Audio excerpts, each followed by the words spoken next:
So quickly, we would like to proceed by recognizing the presence of institutions and organizations here present in no particular order. We would first of all like to recognize the presence of the Business Membership Organization. If you are here, please, I will call on the institution and just kindly acknowledge by a wave of hands. So we would like to acknowledge the presence of the representative of National Association of Small Scale Industrialists, NASI. Please, if you are here and identify, a round of applause for him, please. Welcome, sir. So we also like to recognize the presence of the representatives from the Road Exporter Cluster. Please, if you are here, you can acknowledge by way of hand. Oh, you are welcome, ma'am. A round of applause for her, please. Thank you. Next, we have the Manufacturers Association of Nigeria. Kindly acknowledge if you are here, please. And we then have a representative from the National Association of Small Medium Enterprise, NASME. If you are here present, kindly acknowledge. All right, thank you very much. We have a representative from the Actors Guild of Nigeria. Kindly acknowledge if you are here. All right, seems they are not here yet. Thank you very much. We would like also to acknowledge the presence of the Cinematography Society, of Nigeria, CSN. If you have your representative here, kindly signify by way of hand. All right, thank you very much. And I would also like to recognize the presence of the Creative Designers Guilds of Nigeria, CDGN. We have a representative here. All right, thank you very much. So we would also like to recognize the presence of representatives of BENCIMA, Benin Chambers of Commerce. Please kindly acknowledge if you are here. All right, a round of applause for them. Thank you very much, BENCIMA. Next on the lineup, we're recognizing the presence of the Association of Business Development Professionals in Nigeria. Please, if you are here, kindly acknowledge by a wave of hand. Thank you very much. Next, we are recognizing the presence of the Association of Consulting Engineers in Nigeria. If you are represented, kindly acknowledge by a wave of hand. All right, thank you very much. We also like to recognize the presence of the Directors Guilds of Nigeria. If you are here, kindly just make a wave. All right, thank you very much. So quickly, we want to recognize the Trade Association here present, and I would like us to recognize the presence of Edo Production Center. Please, if you are here, kindly wave. Edo Production Center, if you are represented here, kindly wave. We have representative of NATA. If you are here, the auto technicians. Oh wow, a round of applause for them. You are welcome. We would love to also recognize the presence of all company actors from the private sector that are here to grace this occasion. I wouldn't mention in any particular order, but for all the companies that are here, please kindly just wave your hands. Let's just acknowledge you quickly. You are welcome. Thank you for coming.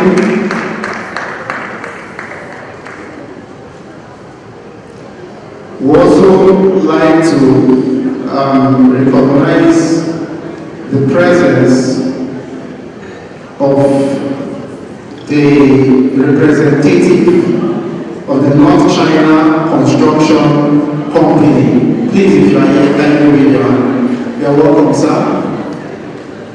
We also like to recognize the presence of the Edo State Agency for Mass Education, ISAME. Please, if you are here, a round of applause, please. All right, thank you very much.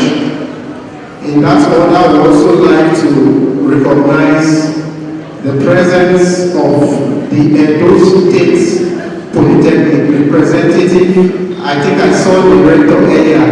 Please, if you are here, Edo State Polytechnic, Hussein, if you are here, quite kindly raise your hand. Oh, sorry. A round of applause for him.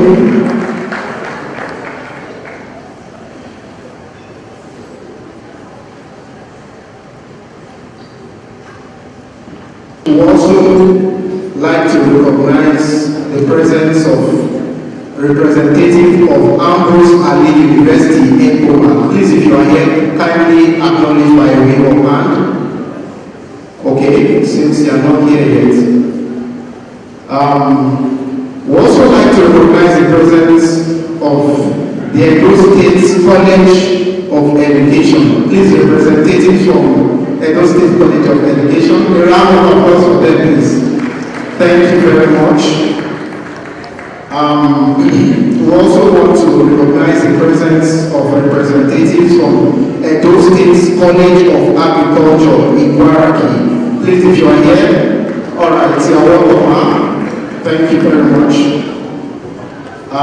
We also like to specially recognize the presence of representatives of the University of Benin. Please, if you are here, kindly wave your hand. All right.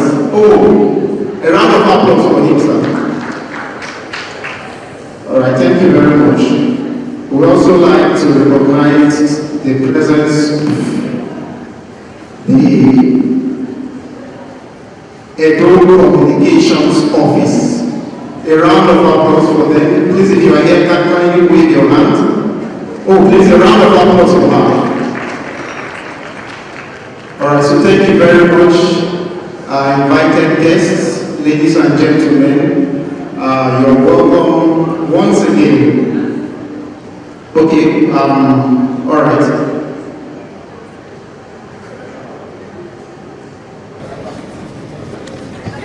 Okay, thank you very much. Please pardon me. This is very important.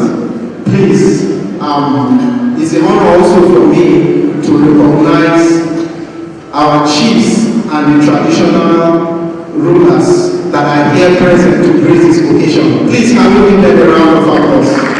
You are welcome, sirs. You are welcome. Thank you very much. So thank you very much once again, ladies and gentlemen. You are very much welcome to this auspicious event. So quickly, we would like to move into the next agenda, which is the context setting and the overview. This is going to be taken by the Executive Secretary for the Board for Technical and Vocational Education in the person of Dr. Tasia. Please, a round of applause for him as he takes the stage. Please, you can do better than that.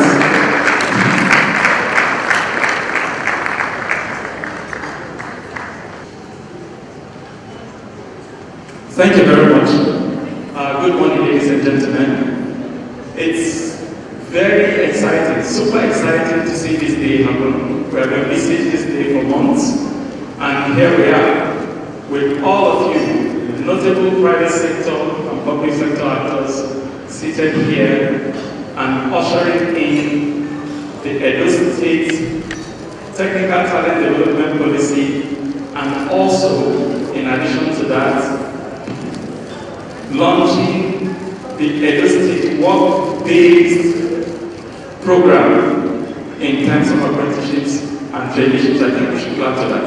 Congratulations for all of us. A lot has happened, and one of the outcomes of today's meeting is to get you informed about new developments and also where we are headed to, so that we will all come together and collaboratively deliver for the Edo citizen the best education possible in terms of technical competency, and it should also be world class. So, the Edo State Technical Talent Development Policy is not a sole document produced by the Edo State Board for Technical and Vocational Education. It is a joint effort by all institutions and agencies under the Ministry of Education, but it was inspired from a certain premise, and that premise is that is it possible in the 21st century that education becomes something that should be a kind of intervention that will be handled only by the Ministry of Education? And we said no. The answer to that is that educating our young and youthful and vibrant, intelligent population is an effort that we must all come together to deliver. I think it was last week in one of his campaign trails, Rishi Sunak, the British Prime Minister, made mention that the UK is going to establish 100,000 apprenticeship places for youths in England. And he premised that position on something.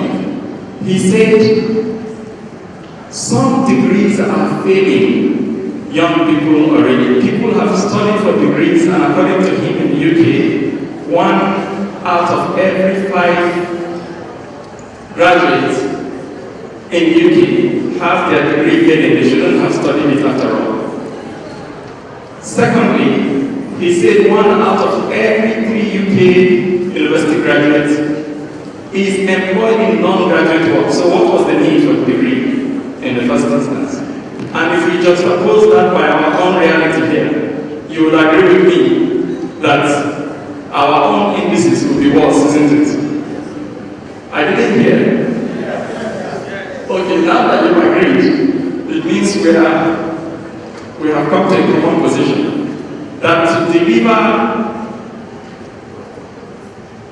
competent, skilled young people that will be useful within this economy and also exportable, we must go beyond first principles.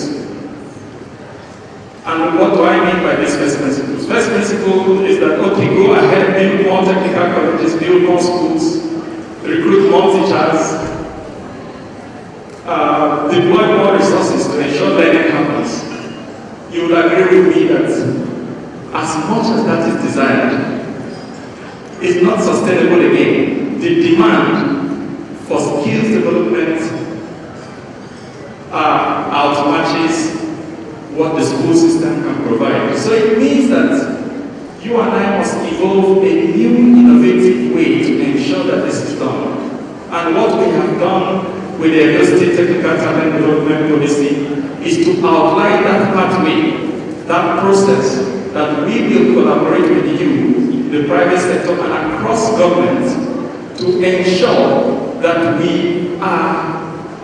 have learning and competency components for everything that we do. I'll just make a simple illustration, which His Excellency Dr. Governor Obaseki has graciously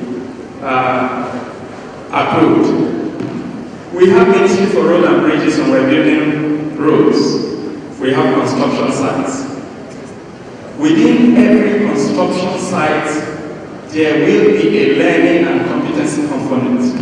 So you can see clearly that it is not a Ministry of Education or a Board for Technical and Professional Education responsibility alone. It interfaces very, very directly with Ministry of Roads and Bridges.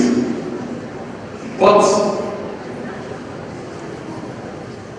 to conclude this conversation for now, I would like to take you through what we have outlined as our technical and vocational talent development system in Edo State.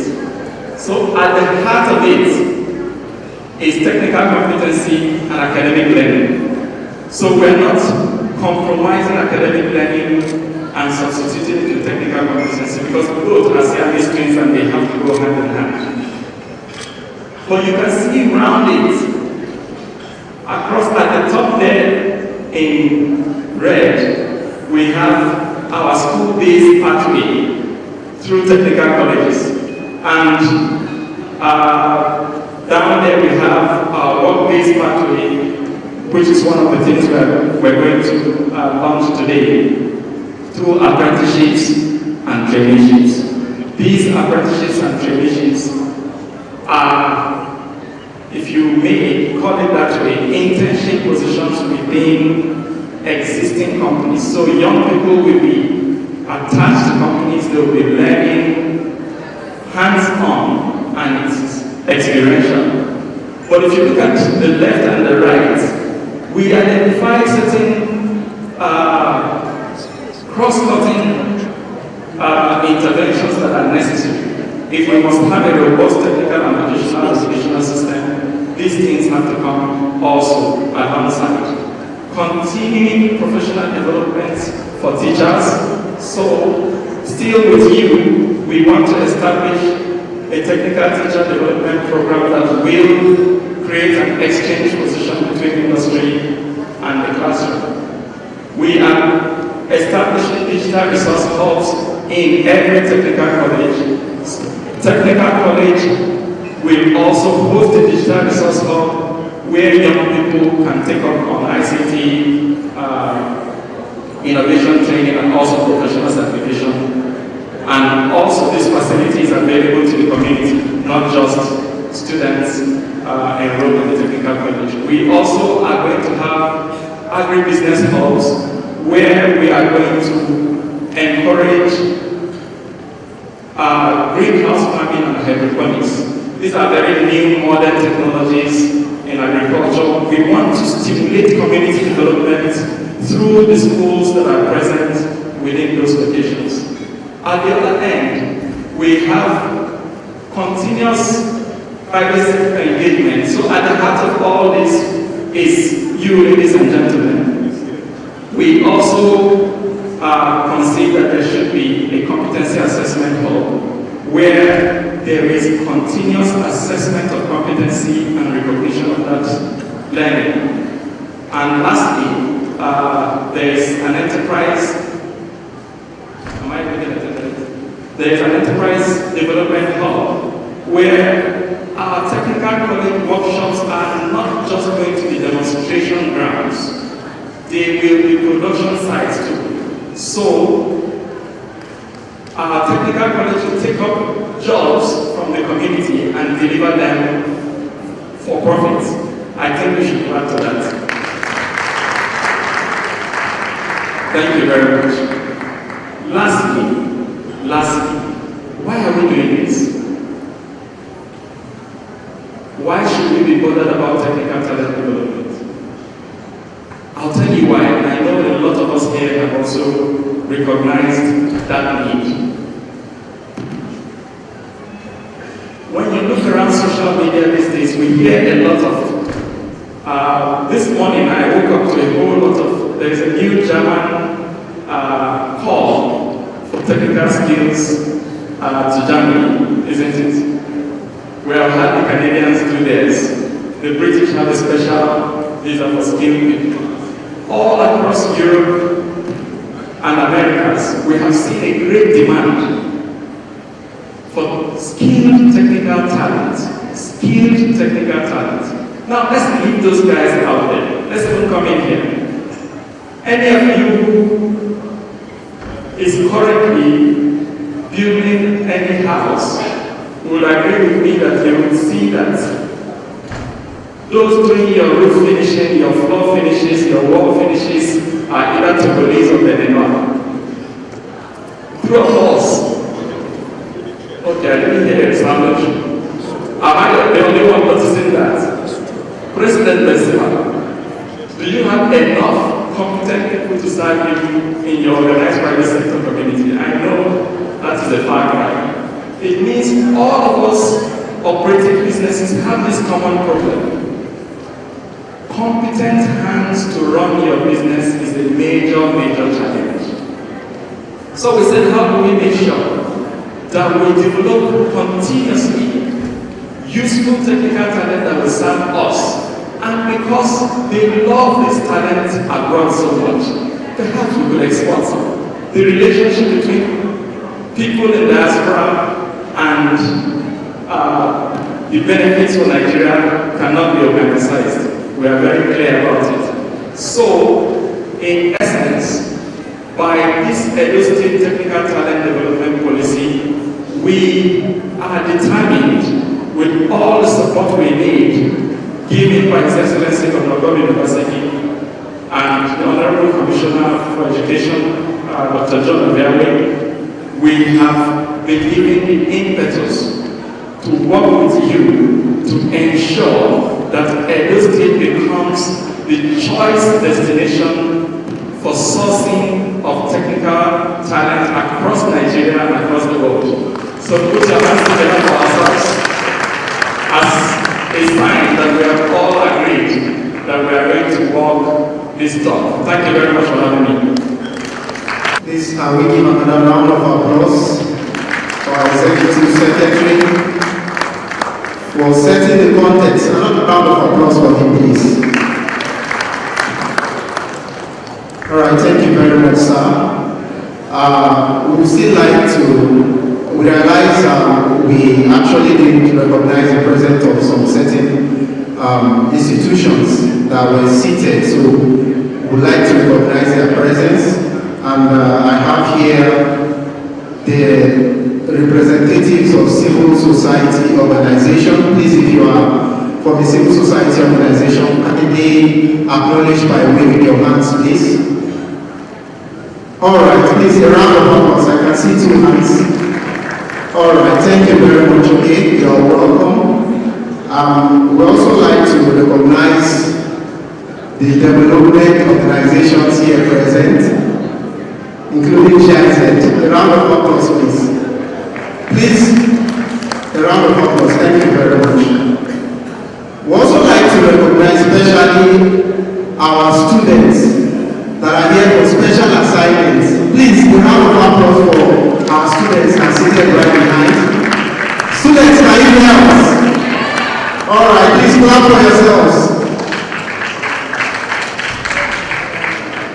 All right, thank you very much.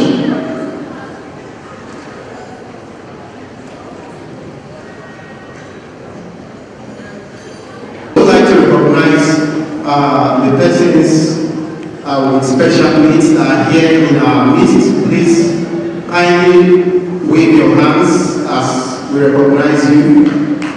Thank you very much. You are very welcome. We appreciate you. Thank you very much.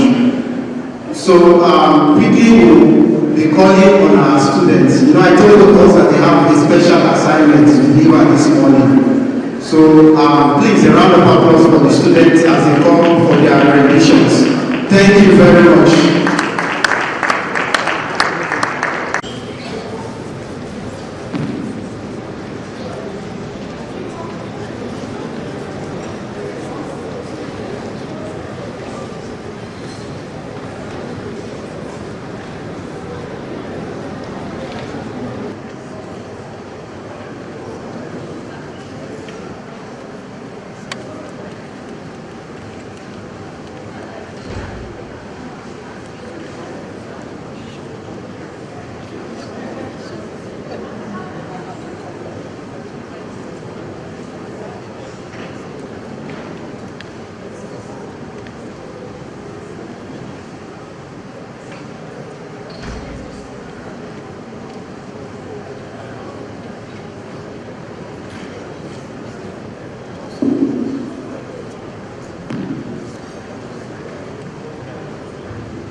students deserve more than that. Please, let's appreciate them.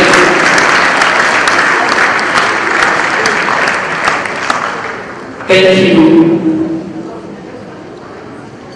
Beautiful lands they brought to our attention.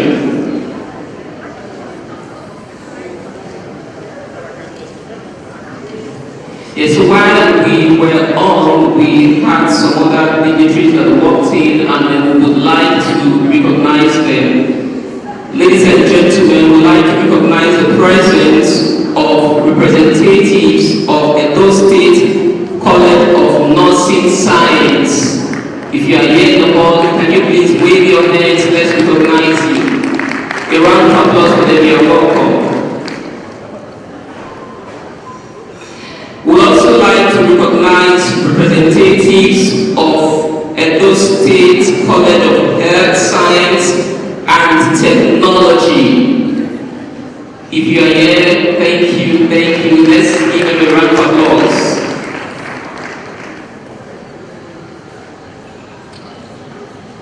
Alright, also present in this place is the Association of Movie Producers. Association of Movie Producers, if you are here, please raise your hands, let's recognize you. A round of applause for them.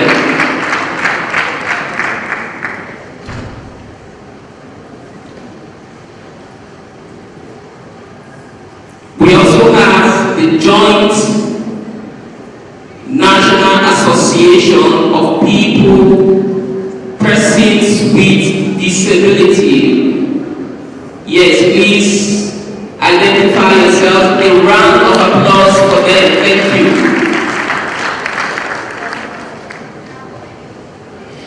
Yes, ladies and gentlemen, Edo is beautiful. Edo is glorious. You agree with that? Can I see your hands up? Our students just told us in their rendition that Edo is beautiful and Edo is what? Edo is glorious. Our gathering here today is a testament to the fact that Edo is beautiful. We will make progress, but while we try to make progress, I think also that it is important that we discuss a little bit. Invitations went out to all of us, and then here we are honoring the invitation, raising this occasion. The question is, why are you here? Hello?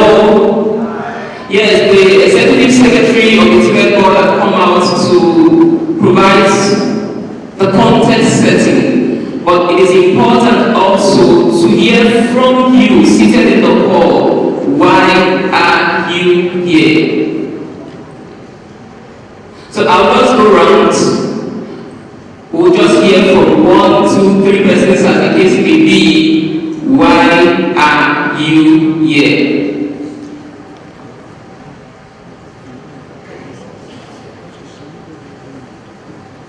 As the Spirit leads me, I hope the Spirit leads me to the right persons. Thank you, good morning. Can you please introduce yourself and tell us why you are here? Good morning, everybody. My name is representing the company where I took out thinking. And the reason I'm here today is to come and also give more knowledge of what is happening presently, and also give my own input to any portion of what is pertaining to how we can ourselves. We have been having a good job right from the C-section. We had the opportunity to train some persons sent to us from that organization, and by then providing services to those persons and also empower them through basic knowledge. So that's what I'm going to do. Thank you very much. You're in the right place. Ladies and gentlemen, a round of applause for him. The question is, why are here. So please can you just kindly introduce yourself and tell us why you're here? My name is Erabon Harriet. I work with Religious Development, Peace and Caritas Initiative. We're a civil society organization, and our work basically is to foster social justice and integral human development and empowering people to live meaningful life.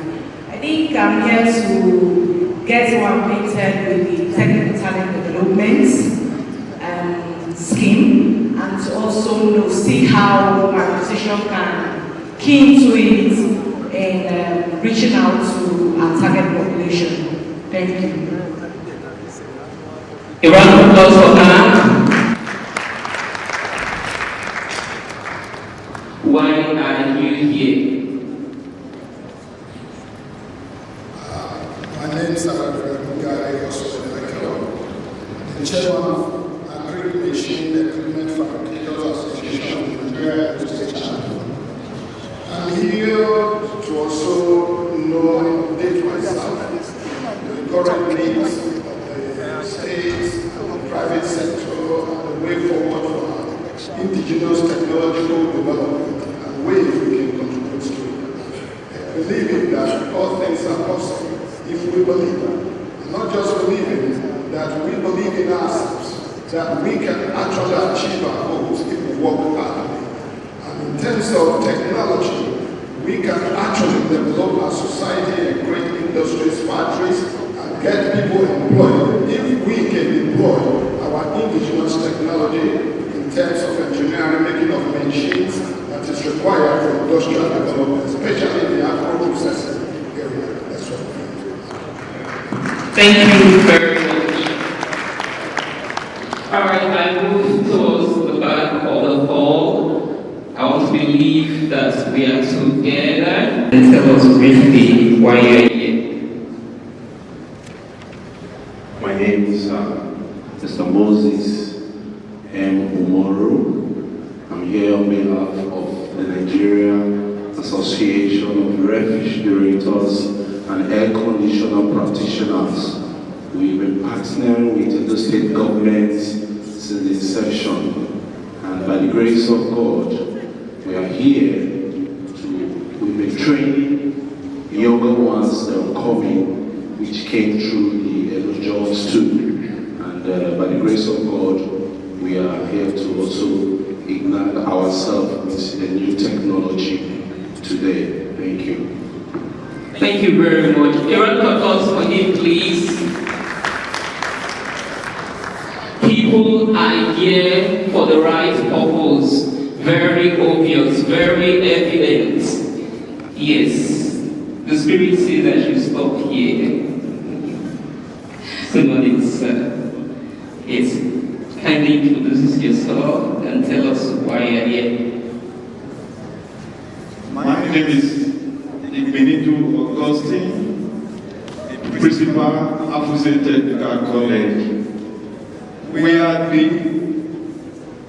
the host of this program. I'm happy to see those that want to partner with our cheapest school to help develop talent, making Edo State the hub of it. That when you are looking for the best technician, you will directly go to Edo State. We have a pool of them there, so I'm very happy for our invited guests, because we are the co-host. We are the co-host. I'm very happy because TVET is going to a new level, which other states are yet to go into. That is why I'm here to see my partner's progress. Thank you very much. A round of applause for me. You can do better than that. Yes. Good morning, madam. Kindly introduce yourself and tell us why you're here. My name is Anna Ojugo. I'm the chairperson of the Joint National Association of Persons with Disabilities, Edo State Chapter. Association and to contribute to an inclusive technical talent development in the Edo State. Thank you. She's here to make a contribution to herself and tell us why you're here. Okay, my name is Norman Igusi, and I'm the chairman of the Nigerian Association of Small Scale Industrialists. We're actually partners with the BTP for Progress. You agree with me that we as entrepreneurs, employers of labor in the private sector, we actually determine the kind of skills that the individuals, schools will require, because we are the users of those technologies.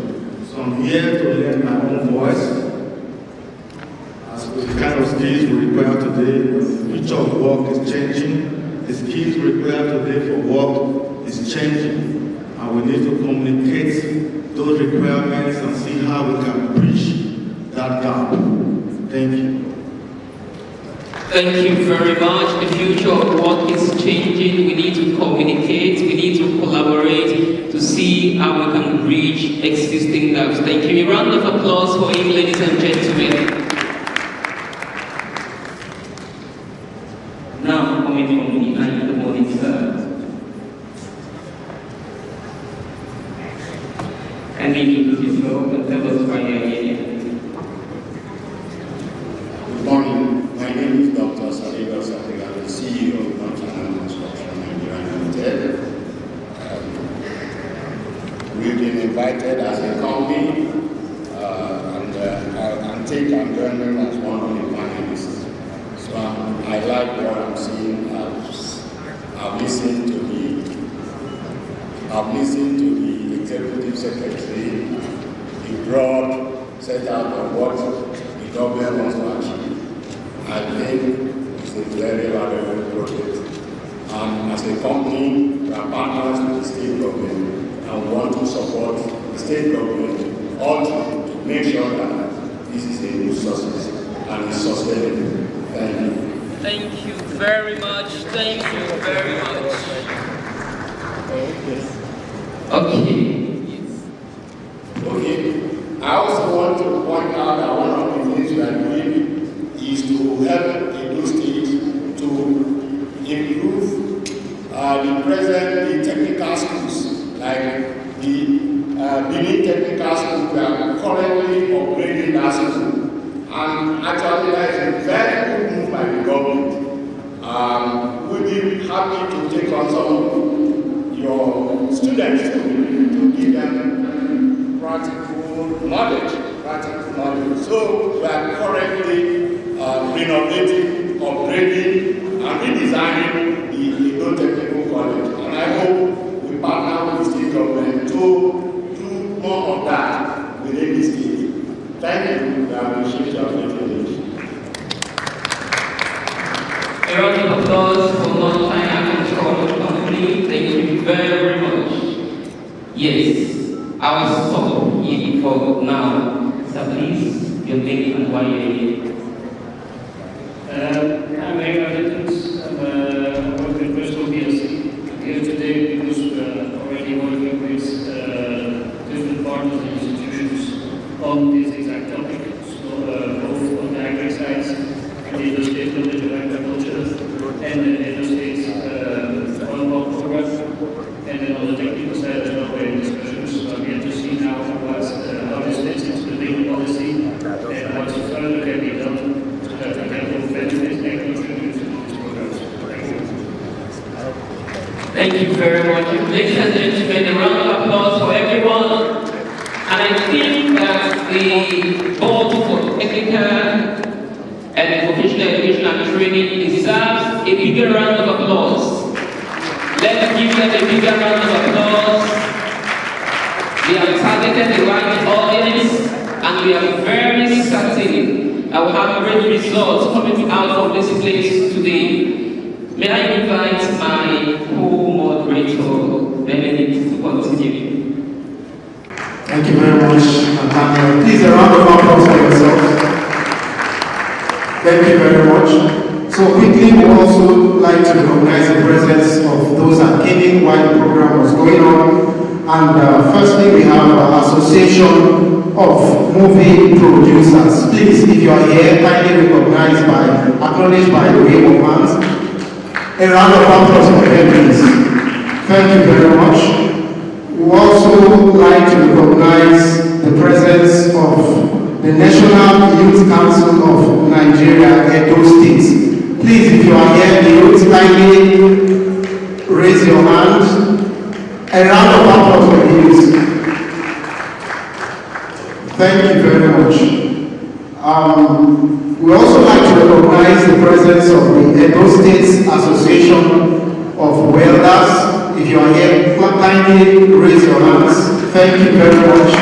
A round of applause for them, please. So I also like to recognize the presence of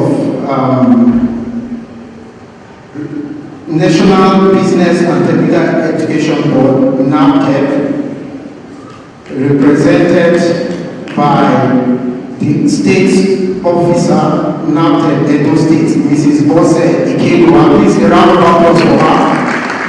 We also have from NABTEC, the head of vocational and education unit, Mr. Pius Osaibo. Please, a round of applause for him.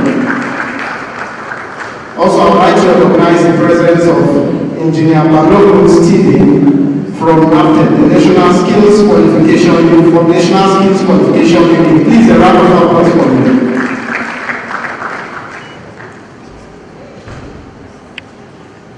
All right, thank you very much.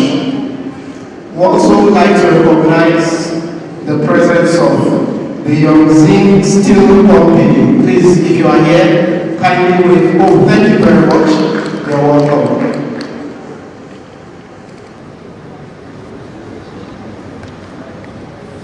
All right, thank you very much, distinguished ladies and gentlemen. So at this juncture, I would like to call on our Executive Secretary, Board for TVET.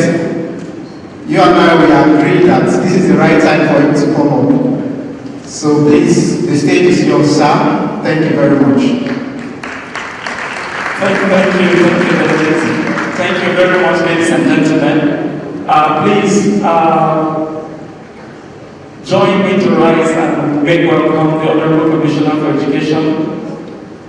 Please, with a round of applause, Dr. John Osar Obiawe. Thank you very much.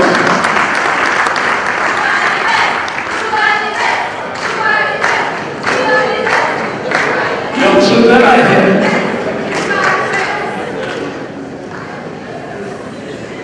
So, it is very important to reintroduce Dr. John Obiawe to you. Those that know me know that I'm a technocrat through and through. But I also want to appreciate those that should be appreciated openly and audibly. Dr. John Obiawe has surely earned her stripes. When I met her in 2016, she didn't have any wrinkle on her face. I don't think you are giving her wrinkles. But beautiful wrinkles anyway. So,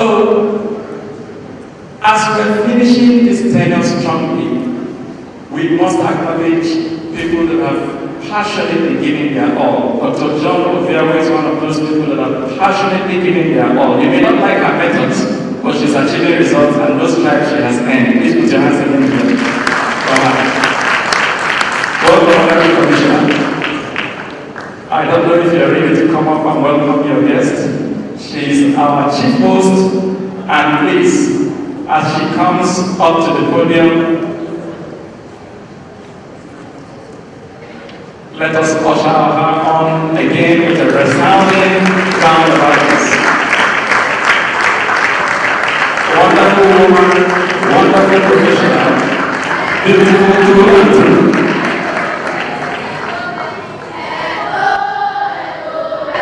Thank you, students.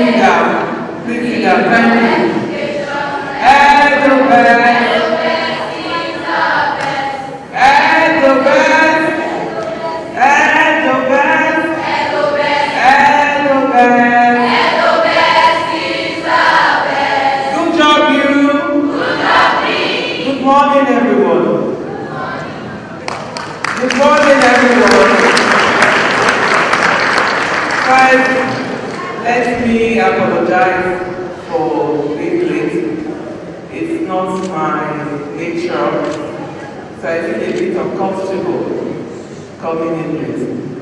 As you know, this is our pre-week for our education week, and there's a lot of activities going on, and the current strike has thrown a spanner into our deal, or whatever they call it. And so I've been trying to resolve a couple of things. We have quite a number of our international guests stuck in Lagos. So trying to make sure we bring them to Benin by road. So it's part of what I've been dealing with, so my apologies. All protocols duly observed.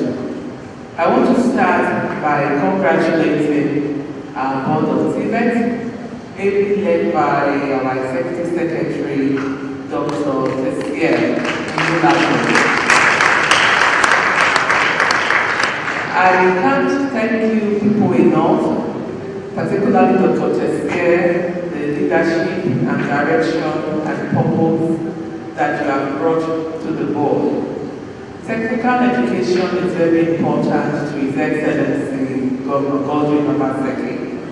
In 2016, after he was sworn in as governor, the first state-owned institution that he visited was Benin Technical College.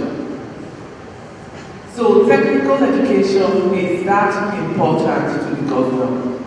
And in the last 7 or so years, we've been moving along, trying to get clarity, to understand how we can provide the right kind of teaching and learning opportunities for our technical students. And among the first thing we did was to do what we call disarticulation. Basically separating what at the time was called pre-voc from vocational. We didn't want a situation where we call it a technical school, that we do everything but technical education. So if you want to go to a secondary school, go to secondary school. If you want to go to a technical school, then let it be known that you are in a technical school. Unfortunately for us, the federal government policy of recognizing the MPT exam in lieu, thank you, in lieu of WAEC or NECO for admission into tertiary institutions also helped us. So with the disarticulation, it meant that all the pre-voc classes, also known as GSS 1 and 3, were completely removed. It took a bit of work, convincing parents and other stakeholders that we needed to do it. And I'm very happy that we have now repositioned TVET education in the group. Equally important is the quality of the teaching and learning we get. We recognize that it is government cannot outdo the organized private sector or industry when it comes to technical expertise, when it comes to innovation, and so on and so forth. Which is why we are all here today. To begin that process of engaging you, our partners who are representative of the organized private sector in Edo State. We are desirous of working with credible businesses and organizations in our state and beyond to provide the right kind of workplace experiences for our students.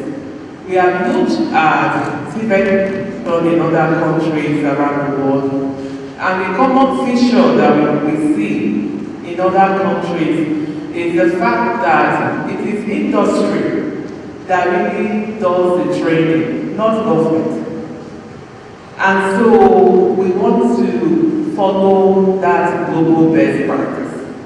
We are not saying we are not going to be doing any training in our schools, but we are recognizing that we have limitations. And instead of waiting years, maybe even decades, to bridge that gap and erase that limitation, we decided that why don't we leapfrog by having a closer and more robust relationship with you, members of the organized private sector in the door. So I am so thrilled to see this small field today. I see quite a number of familiar faces, and I also see many unfamiliar faces. And I want to say to the board, our board of TVET, good job you. I also want to appreciate our partners, particularly GIZ. Where is GIZ? Oh, thank you, GIZ. Thank you so much on behalf of all of us. The education ecosystem and the state government. I want to thank you. You've been a wonderful partner, you've provided immense resources and technical support. In fact, everyone, let me this opportunity to say that GIZ have supported the board for the big things, policy issues, and even for other things that might be considered intermediate. One of those areas that is supported the board is our EduChef finale that is happening on Friday at the Victor Waifo Hall. Let me use this opportunity to invite all of you. GIZ has provided over 5 million naira worth of gifts for the students who are participating in this EduChef finale. And these are students from our technical schools at Subenu, Ivra, Eastern Central, and Benin Technical College, Igbo government area. So the students in our catering craft practice department have, a part of this competition. And for us, it's not just a competition. There is a bigger purpose to it. We are trying to make technical education more attractive to many more young people. We are trying to remove the stigma that technical education is for those who are not very smart. The reality of our society, of our country today, has shown that that is no longer the case. For example, my tailor studied pharmacy. She went to university for how many years in pharmacy, and today she now sews clothes. Could she not have just gone into sewing from the very beginning? Or is it my hairdresser that's a lawyer? Do you understand? And there are so many of them like that. I'm sure if you ask some of our photographer and videographer, they will tell you they studied microbiology. They studied all kinds of subjects. So we are now trying to say, let's embrace reality. It's not about credentials, it's about skills. And this, which is what Governor Baseki is emphasizing on, with all the training opportunities that are being made available to young people and women in Edo State. I want to thank our other partners, the Chinese business community. Thank you very much, particularly Young Thing Steel Company, which we signed a tripartite agreement between them and our Polytechnic, Edo State Polytechnic, and two of the Fuzhou Polytechnic China and Shanxi Polytechnic China. I'm happy to see that members of our education ecosystem are also here. Our College of Education, I see you. We also have a campus at Igwepe, focusing on training teachers to become TVET teachers. Our Polytechnic is also here represented. I see our College of Health Technology, College of Nursing, and who else is here that I can't see? Agric, College of Agriculture.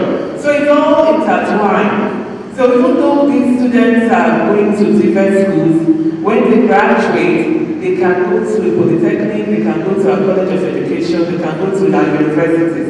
So we are trying to create a very, very clear pathway filled with the right options for them. NAPTEP, MPT, thank you very much. Now, Benzema, thank you very much for your support, and all the other organizations that are here represented. It is my pleasure once again to be here with you all, and shortly we expect the arrival of His Excellency. And before I hand over the mic, let me also use this opportunity to invite all of you to our Education Week. The Education Week proper starts on Monday, June 10th. All through the week, we'll be at Mr. Waifo Creative Hall. But tomorrow is the opening ceremony of our International Book and Arts Festival. And in addition to our international guests, we also want you people, our homegrown guests, to also come, and particularly those of you that are vendors. There are opportunities at the exhibition hall for you to also exhibit your wares, whether they are books or artworks or food or whatever. You can go over to Mr. Waifo Creative Hall to get more information. Thank you everyone. God bless you.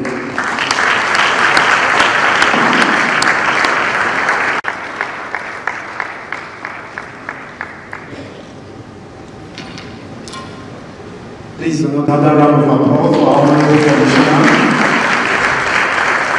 Thank you very much, Honorable Commissioner, for this wonderful remark. Indeed, we've seen the transformation that has happened in the education ecosystem within this administration. So we really thank you, and we are happy to see all of this. Our Honorable Commissioner talked about a lot of things, talked about the reforms that has taken place in education ecosystem, and the repositioning of TVET. A lot of reforms has happened in the education subsector, the TVET subsector, and also the disarticulation and all of that. These are very wonderful reforms that will help the education system and also the TVET landscape in Edo State. So another round of applause for our Honorable Commissioner. Thank you very much. So, Honorable Commissioner, we have here present private sector actors. We have representative from Presco. We have representatives from the Yongzheng Steel Company. We have representatives from the North China Construction Company. And we have the organized private sector here represented by the President, Barrister Austin Ataku. We have other dignitaries and representatives from the small scale, large scale, and medium scale businesses in Edo State, all to grace this occasion. So thank you all for coming, and Honorable Commissioner, thank you for being here. So quickly, we'll move to the next item on the agenda. And just before I go into that, I would just like to give a little context to this. So GIZ have been in Edo State for a while now, and we've been doing a lot around TVET, and we are collaborating with the Edo State government to see that TVET becomes more attractive for young people. And we are also seeing how we can work around improving standards in terms of curriculum and standards for training for the delivery of demand-driven TVET in Edo State. I'm speaking this way because I am from GIZ, so I'm just trying to give a context to this. So quickly we'd like to have a presentation from our head of component TVET GIZ Sky. It's going to be a virtual presentation.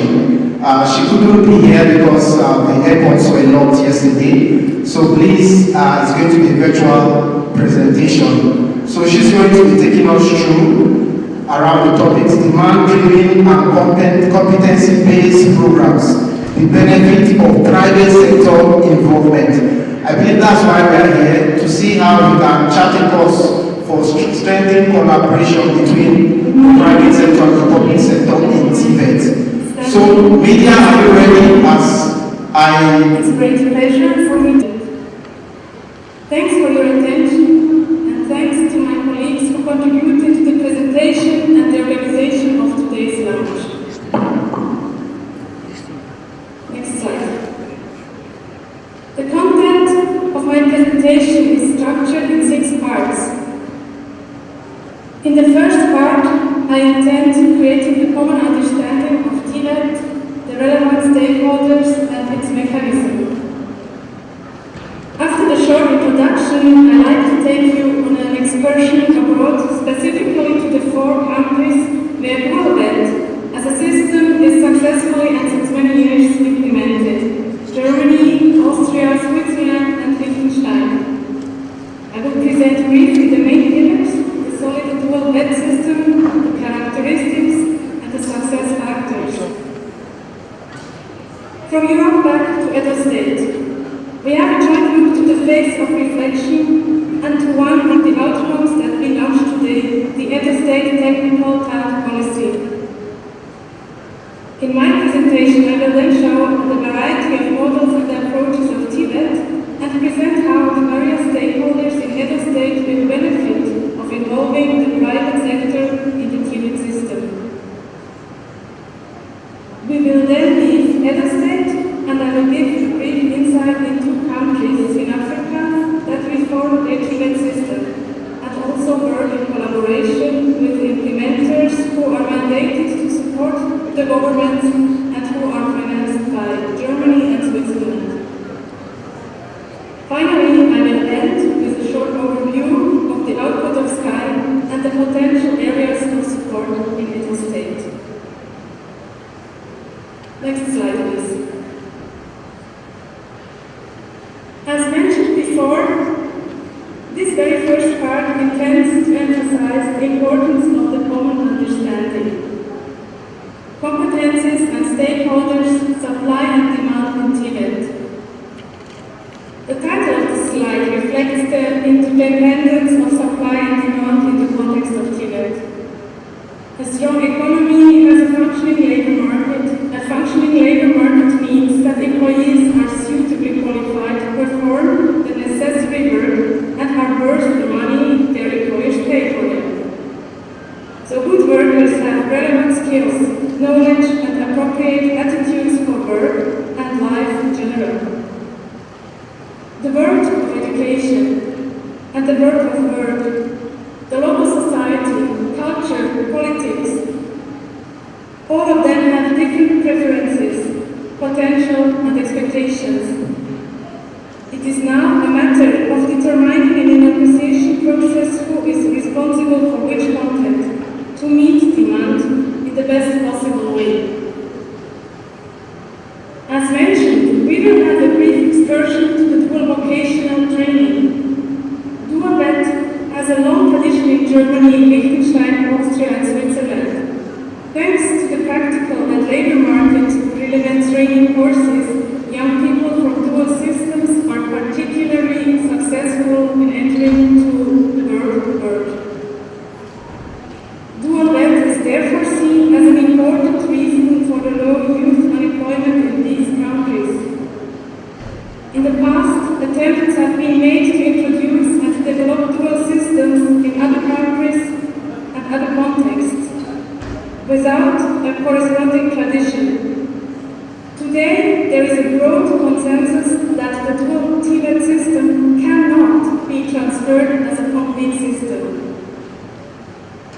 Nevertheless, there are characteristics and the success factors that can also serve as a helpful reference for other countries and contexts. But what are these characteristics and how are they implemented in the 4 countries? A key feature is the joint commitment of the relevant stakeholders of Tibet. As you can see on the slide, the commitment is based on joint principles. The decision is to govern Tibet collectively, to share responsibility for Tibet. Tibet should be practice-related and of high quality and standardized. The standards of Tibet must be requirements-oriented and current. Tibet is a prerequisite for a competitiveness in the global market. Now, on the next slide, I will quickly present the characteristics of the dual VAT. Dual VAT is understood in all 4 countries as Tibet program that takes place in at least two places of learning. Therefore, dual. Namely, on the job, in particular at the company workplace, and off the job, in particular at the vocational school or technical school and in training centers. It leads to a full vocational qualification and therefore also is a multi-year training program. The focus is on practical vocational training at the company, workplace training and basic skills, as well as vocational theory and general education content at the vocational school and training center. The practical training in the company clearly predominates in terms of scope, and the companies and their associations, organizations and interest groups play a key role in shaping the dual vocational training system. So, a trainee is 3 to 4 days per week working in the company as an employee, and 1 to 2 days the trainee is at the vocational school. As said before, the success factors are not limited to dual VAT and should be considered in other Tibet systems too. I will now give you some description of the most important success factors. One we start with is the alternating learning. By learning both at school and in the work process, trainees not only acquire the corresponding technical and social competences, but also the skills and abilities to put these into practice. This makes them more employable on the labor market following their training. Next success factor of dual VAT is the role of the private sector. The shared responsibility of public and private sector partners ensures the systematic involvement of the private sector in the development of occupational profiles, in the development of the curriculum, in training, in the examination system, and in the management and financing of Tibet. This ensures that the vocational skills and competences acquired meet the needs of the economy, which are in demand on the labor market after completion of training.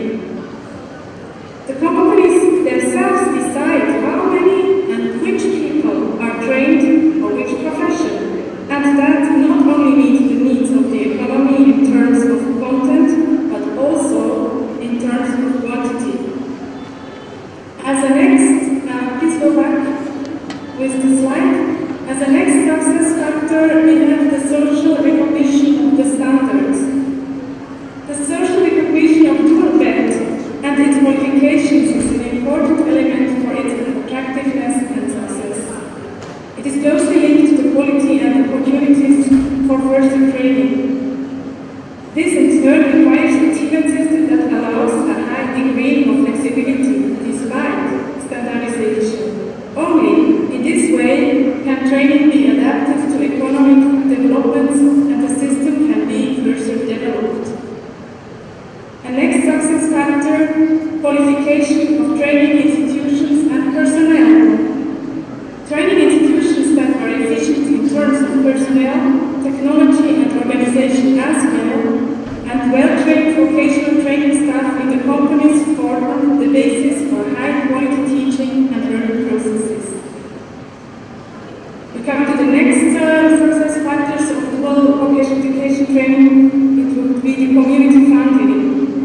Compared to school-based forms of Tibet, Tibet is more cost-effective for the state because the companies bear a substantial part of the training costs.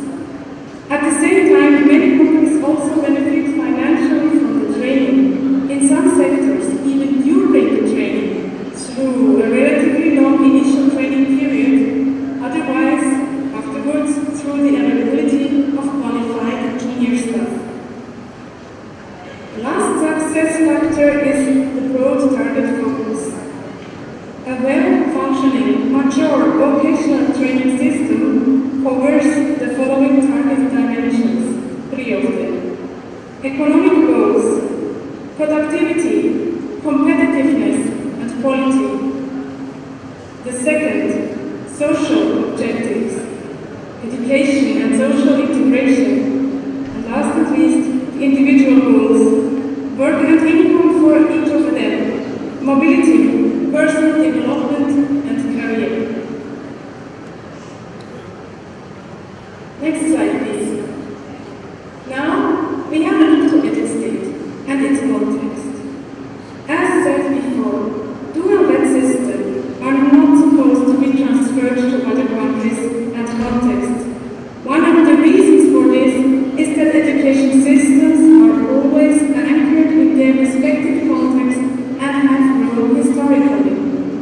But other treatment systems can consider including elements of dual vet and benefit from the experiences. Again, the probability of success of dual approaches is closely linked to the existing framework conditions. These include economic development and the degree of formalization of the local economy, as well as the structure and acceptance of existing vocational training programs.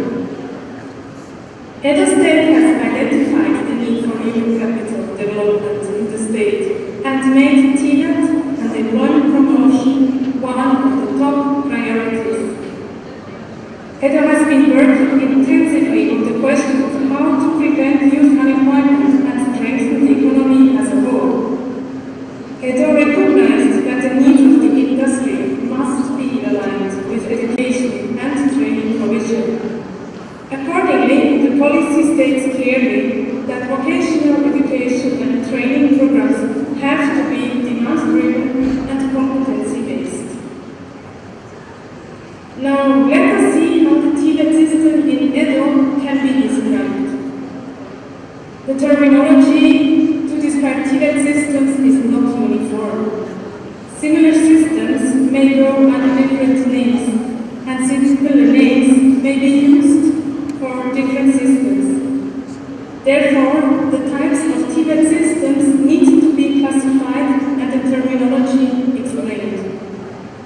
A useful starting point for classification is the degree of school-based versus on-the-job training built into the respective Tibet system. This leads to the following continuum that you can see, with exclusively school-based Tibet at one extreme, and on the other side, exclusively on-the-job training at the other side. You can see on your left side category 1. In all the 3 types, from 1.1 to 1.3, the learner has the status of a student.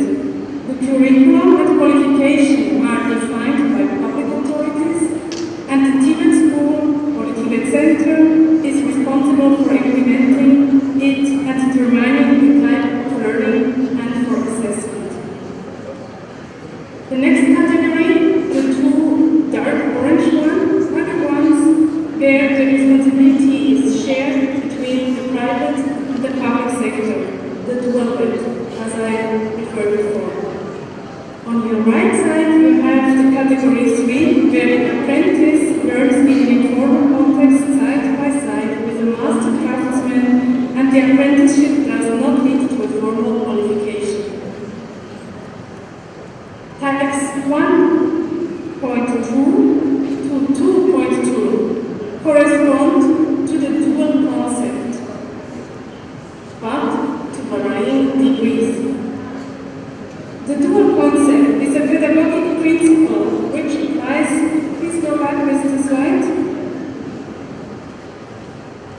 The dual concept is a pedagogic principle which applies whenever school-based learning and work-based learning are combined. Hence, including small elements of hands-on practical training in a predominantly school-based TVET system already satisfies this concept. For this reason, Type 1.3 training at TVET school with internships also reflects the dual concept to some extent. The arrows show the model chosen by Middlestate.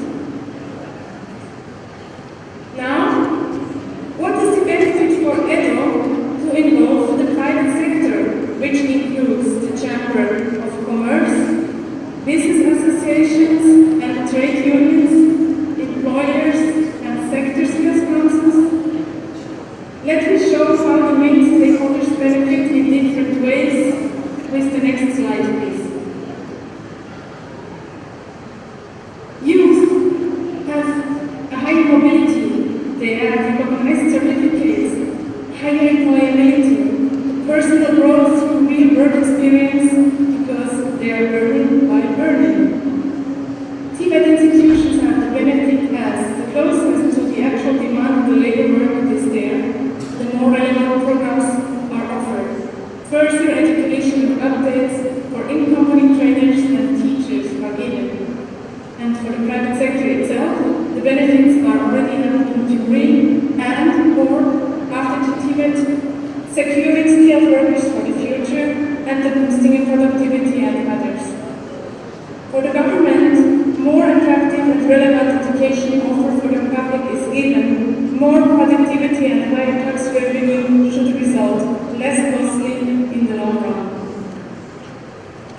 In each context, formal TVET and informal apprenticeship, the concrete involvement or intensity for each of the areas of engagement need to be carefully defined and negotiated among all the involved actors.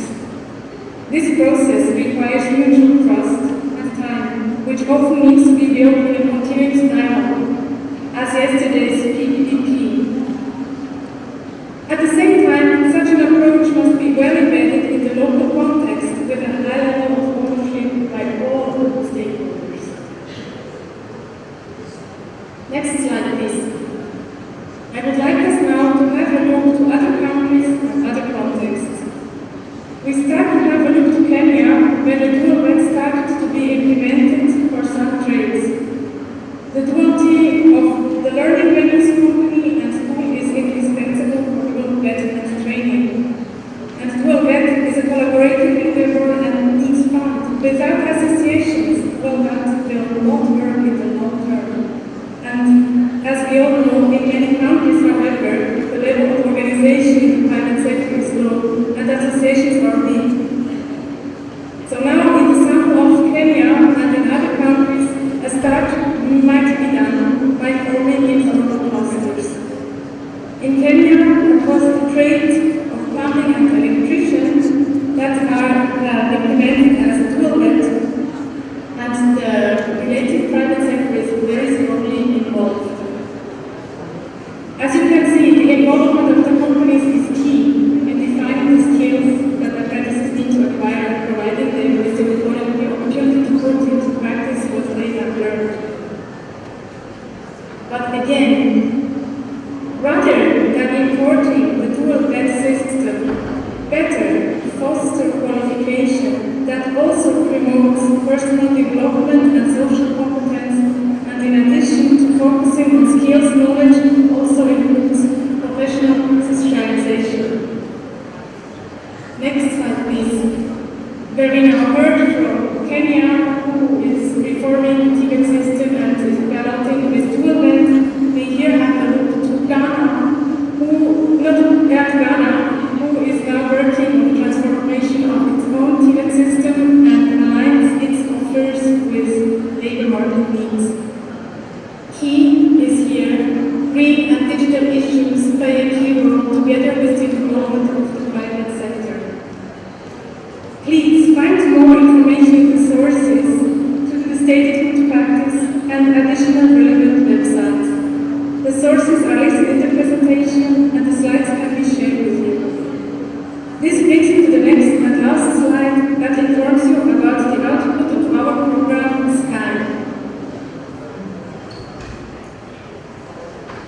and Swiss government mandated Sky to achieve several outputs, some are related to Tibet. Sky 2 has a duration until October 2026 and implements in 6 states. Let me read the outputs for you. Sky wants to support relevant actors in Tibet to submit proposals for measures to promote Tibet and employment. Sky wants to support the improvement of Tibet in terms of its demand-oriented, competency-based provision in selected economic sectors. Sky wants to support structures for the sustainable training of Tibetan personnel and foster and support the establishment of the cooperation between Tibet institutions and the private sector. Sky plans together with the respective states how its support related to the respective output indicators can be defined and realized in an optimal manner for the state. We are happy to continue with the collaboration with you in Edo State. Thank you for your attention.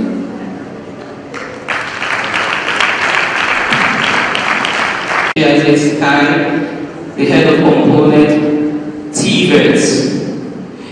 Ladies and gentlemen, it is not about credentials. It is about what? It is about what? It's about skills. TVET is not TVET without the private sector. True or false? TVET is not TVET without the private sector. True or false? Thank you. Alright, so Rachel is still online. We just want to take the next few minutes to interact very briefly in case we have questions. And also, most importantly, I want to believe that private sector companies present here, you have inputs to make. You want to lend your voice to the discussion that is on the floor. Yes, so you can just indicate by raising up your hands if it's a question you have, or you want to make comments, you want to make contributions, and then we will recognize you. Thank you.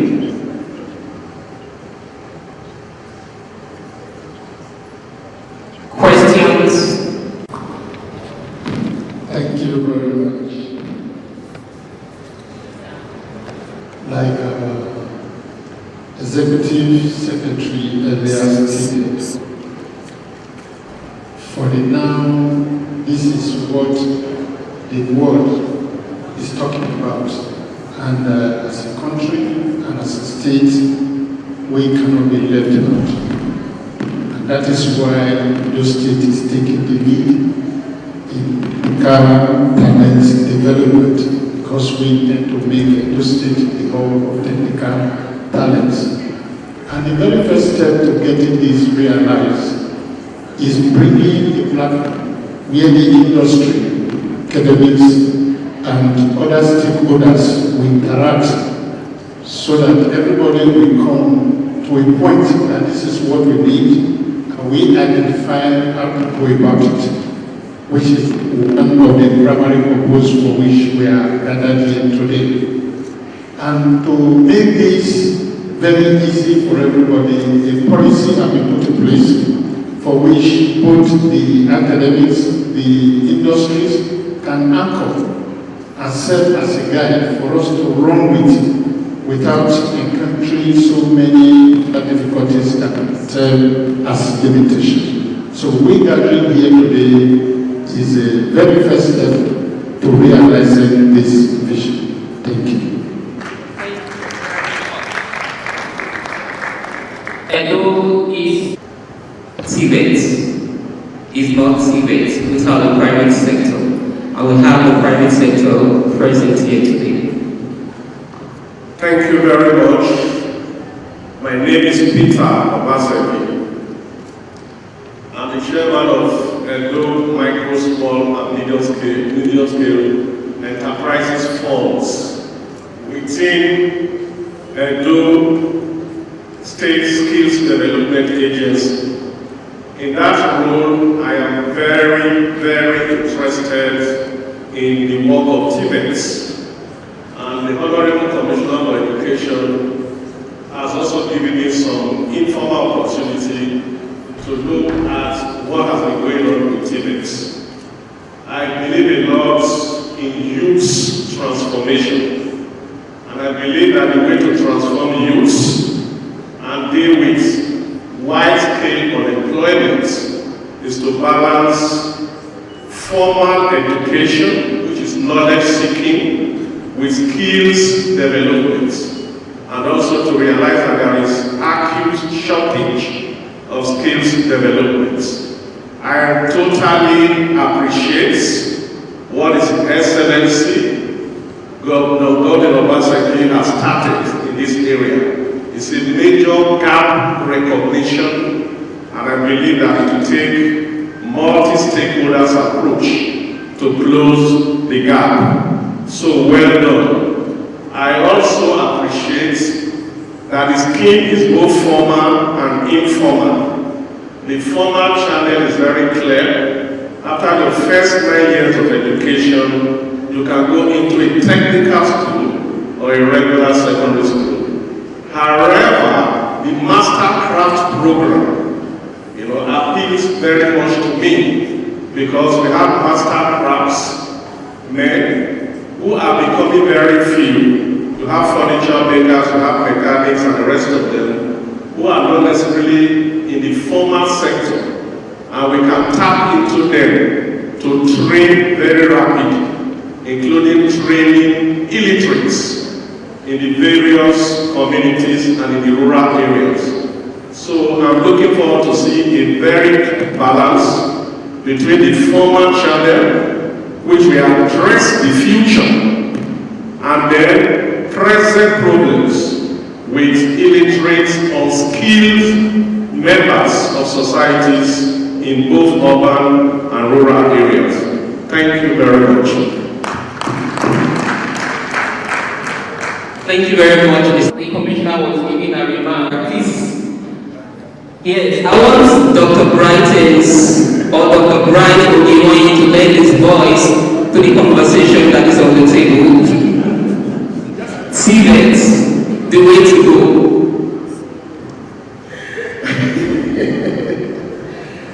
Yes, it's true. We are also one of those who read different professions and doing so well in other professions. Yes, I'm a doctor by profession. I read dentistry at the University of Benin, with a distinguished honors. But I'm an electrical electronics inventor, not just an electrical electronics inventor. I'm also a farmer.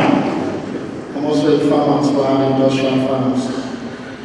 Yes, I must say, first I'm happy to be here, and I'm also happy to contribute my own form of experience we've gathered in the private sector where we've been involved. I think for more than 12 years now, we've been involved in training and retraining and impacting people from different walks of life who comes to our company for practical-oriented programs.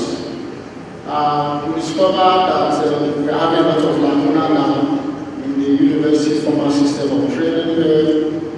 We see a lot of people come with too much theoretical experience, but when you engage them to put their hands on the practicals, you see them struggling, honestly struggling.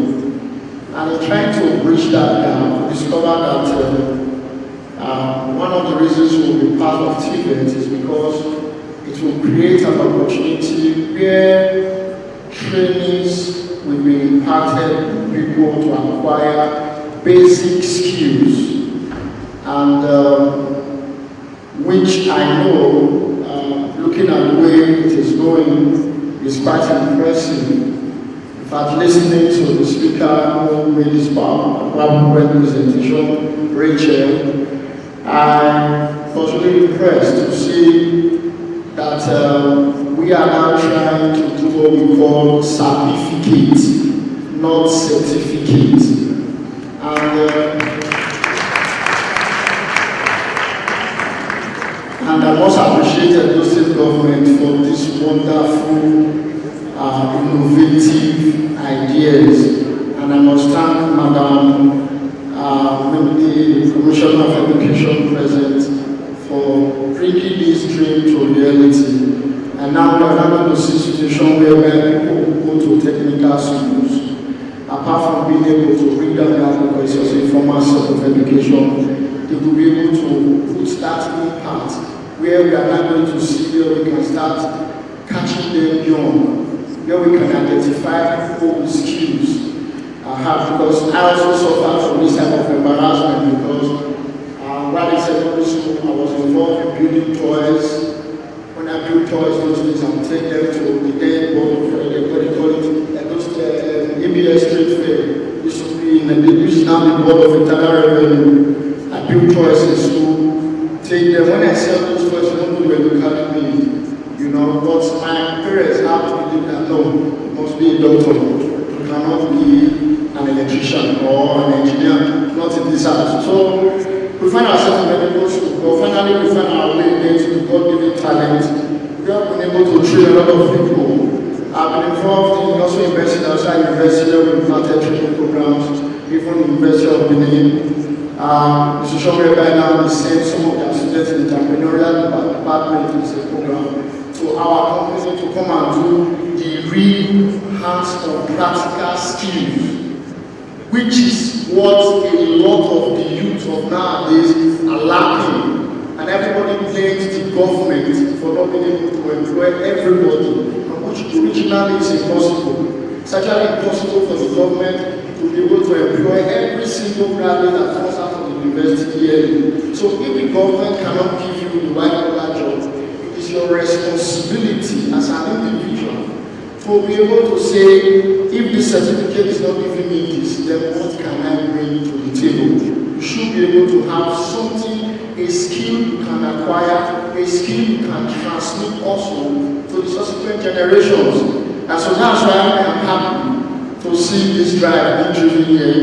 And I know this is the way to go. And this is the only way we can revolutionize the economy and bring industrial-based systems where we now have a lot of small, medium-scale enterprise, creating self-employed individuals, and most importantly, student entrepreneurs. Thank you so much. Thank you very much, Dr. Bright. TVET is the way to go. Children don't need to study medicine to become something in life, not just medicine, not just nursing. There are other profitable technical professions. Let's guide our children right. A round of applause for ourselves once again. Yes, we'll continue with our interaction, and now I will want to bet my sheep here. Mr. Nomura, from private sector perspective, your input. All right. Good afternoon once again, ladies and gentlemen. Like I mentioned before, I am the chairman of NACI. NACI is a member of the organized private sector. So we are actually at the demand side of the labor market. So before now, you see maybe a company they want to hire maybe a marketer. So they are looking for someone who probably read marketing, maybe in the tertiary institutions. But today, the kind of skills we require in our workplaces is changing.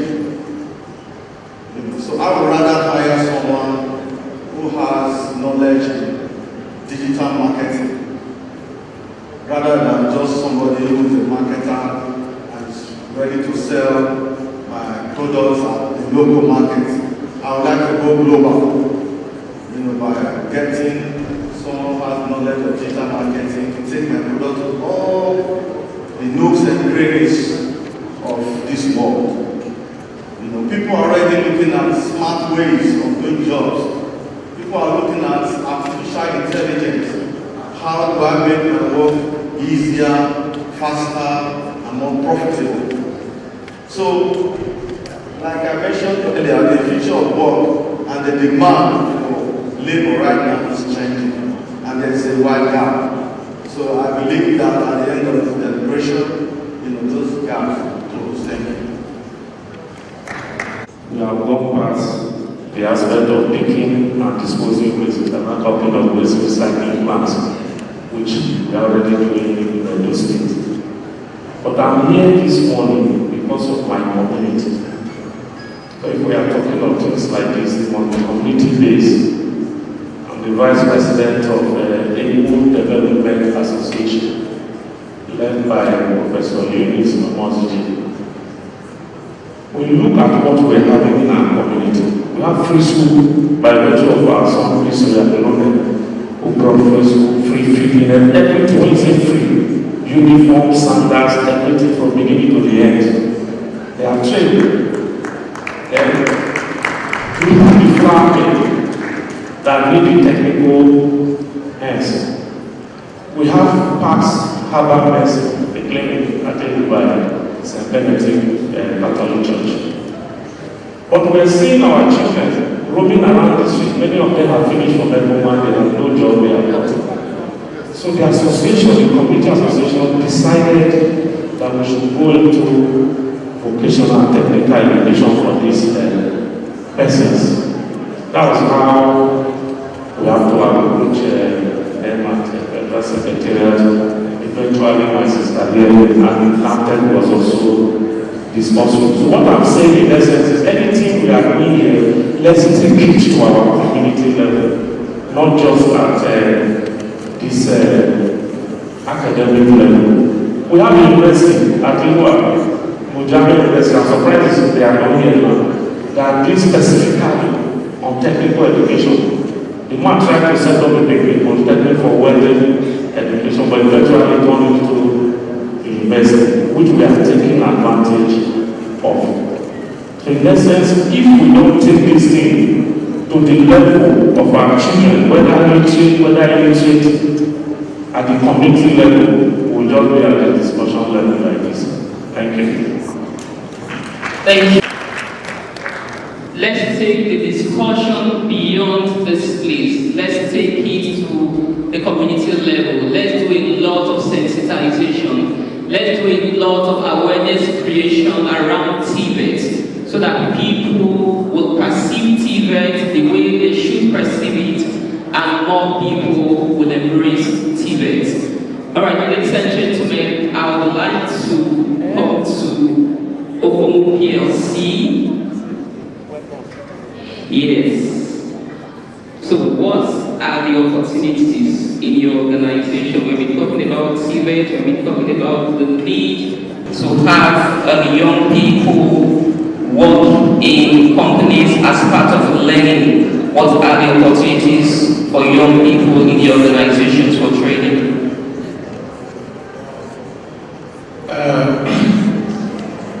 My name is Sumbo. I'm the Human Resources Manager for Cocoa Power Company. Just want to say that I'm one of the very many people who made their way into a different profession. I went to Benin Technical College where I studied building and carpentry, but today I'm in the office working as a Human Resources Manager. Ladies and gentlemen, please let's rise to our feet as we great welcome the Deputy Governor of our state, Mr. Omobayo Godwin. A round of applause for the Deputy Governor, ladies and gentlemen.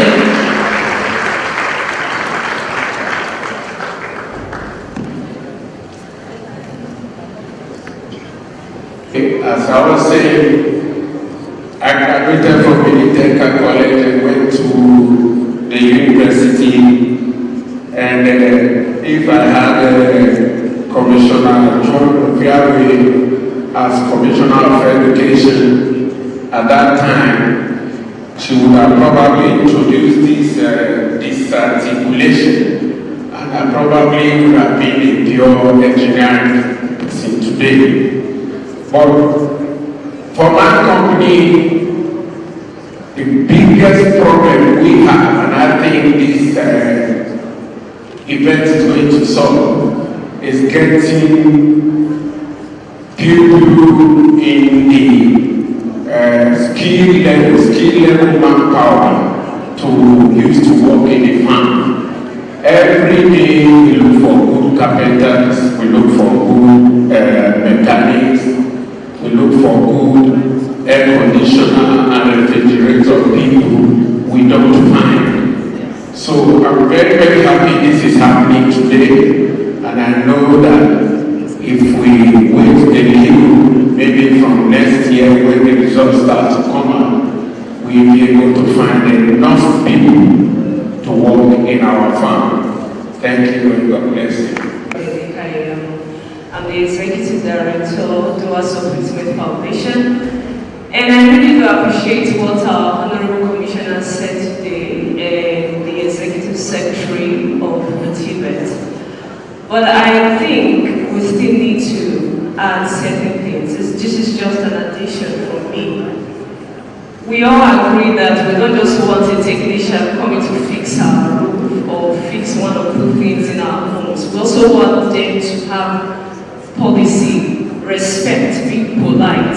So, I don't know the extent at which this curriculum has been built, and I do not know how the report card of the Tibet is being graded, but I just want to lend my voice.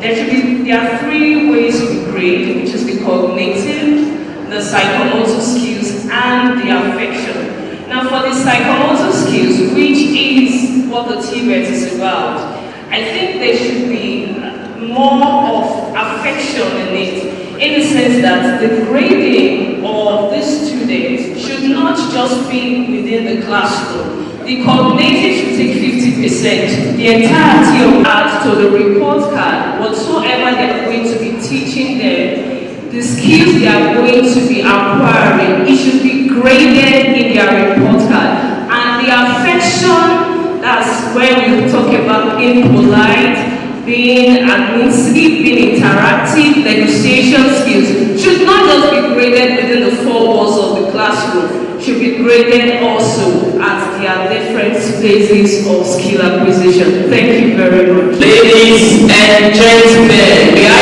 request that we stand on our feet as we make welcome the Executive Governor of Edo State, Mr. Godwin Noyeka Obaseki. A round of applause for the Governor. You can do better than that. A round of applause.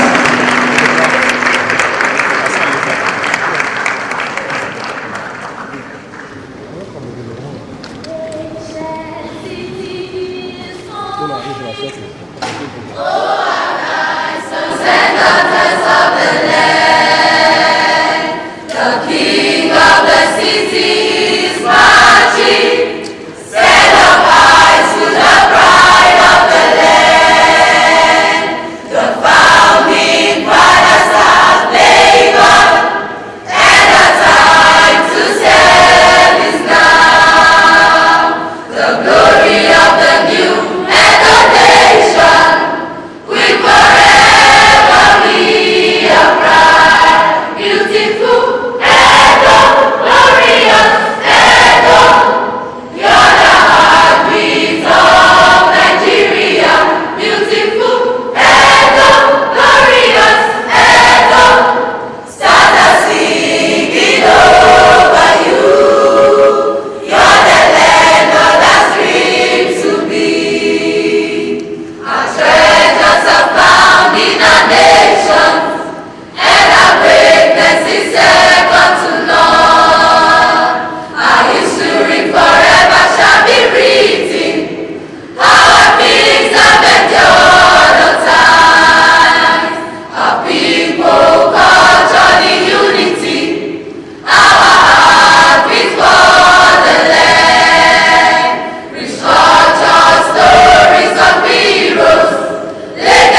Indeed, our founding fathers have labored, and the time to serve is now.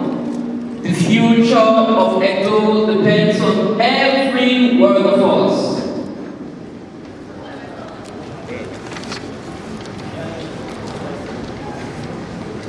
Thank you.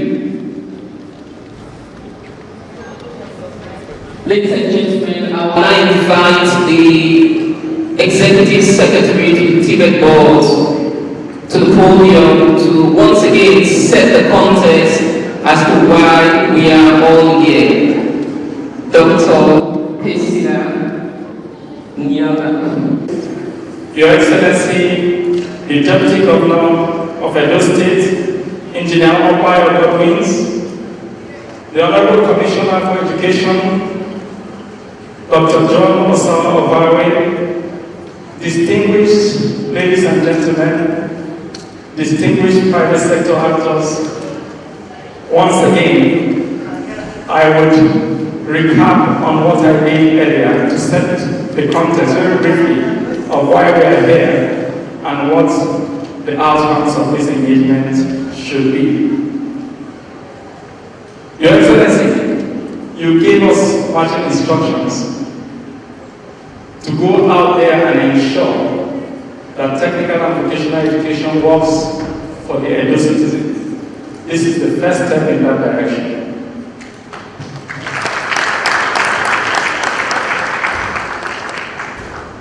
Please put your hands again for His Excellency.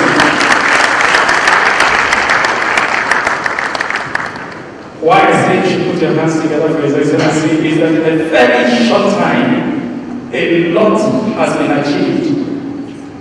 Benin Technical College rehabilitation, when I say rehabilitation, it means total infrastructure and equipment is ongoing right now. Please put your hands together.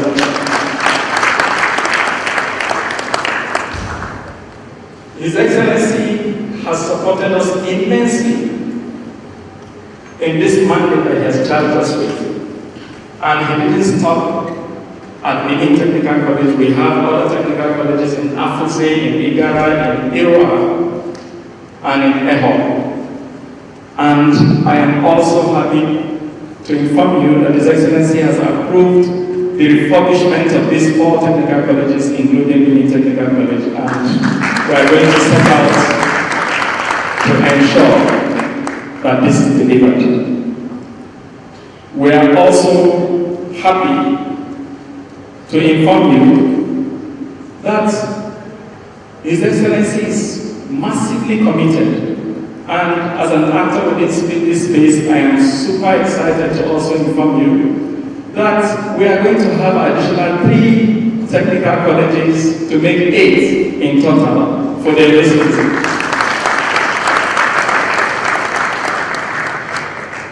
With these words, Your Excellency, I am sure, ladies and gentlemen, you will agree with me that there is a surging demand for skilled technical talent. Your Excellency, ladies and gentlemen, we are gathered here today as a culmination of preliminary efforts across the educational ecosystem that gave birth to the Edo State Technical Talent Development Policy, which you graciously approved and will be launching today.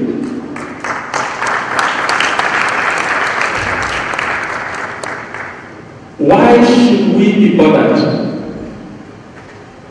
We are bothered because there is demand, and then we have a surging population of young people, energetic and brilliant, and we can, just as it instructed, redirect that energy to contributing positively in our socio-economic reality. And to that effect, this is the culmination of that directive to ensure that Edo State becomes the choice destination for technical talent sourcing across the world.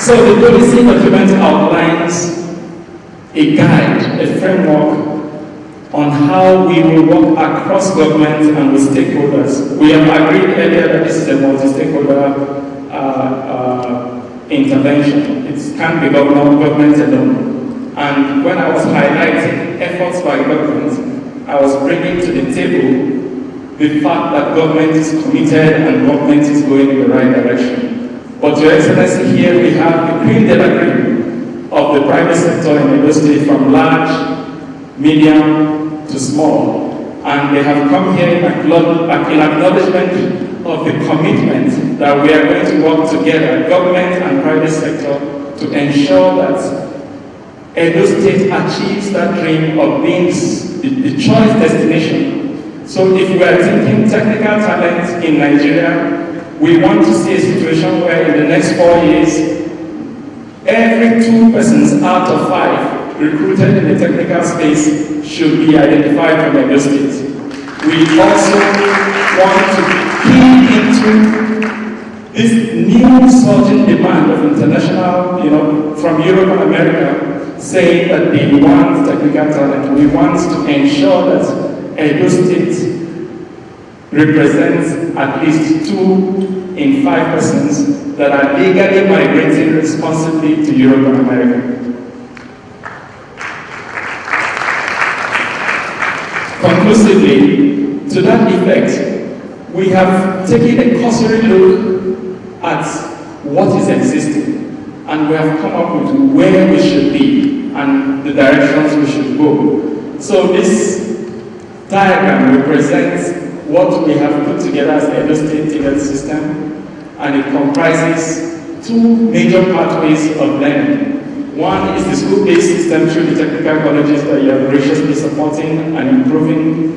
And down there in orange color represents a work-based learning pathway that will represent apprenticeships and traineeships. With apprenticeships and traineeships, Your Excellency, ladies and gentlemen, the private sector has agreed here that we are going to work hand in hand.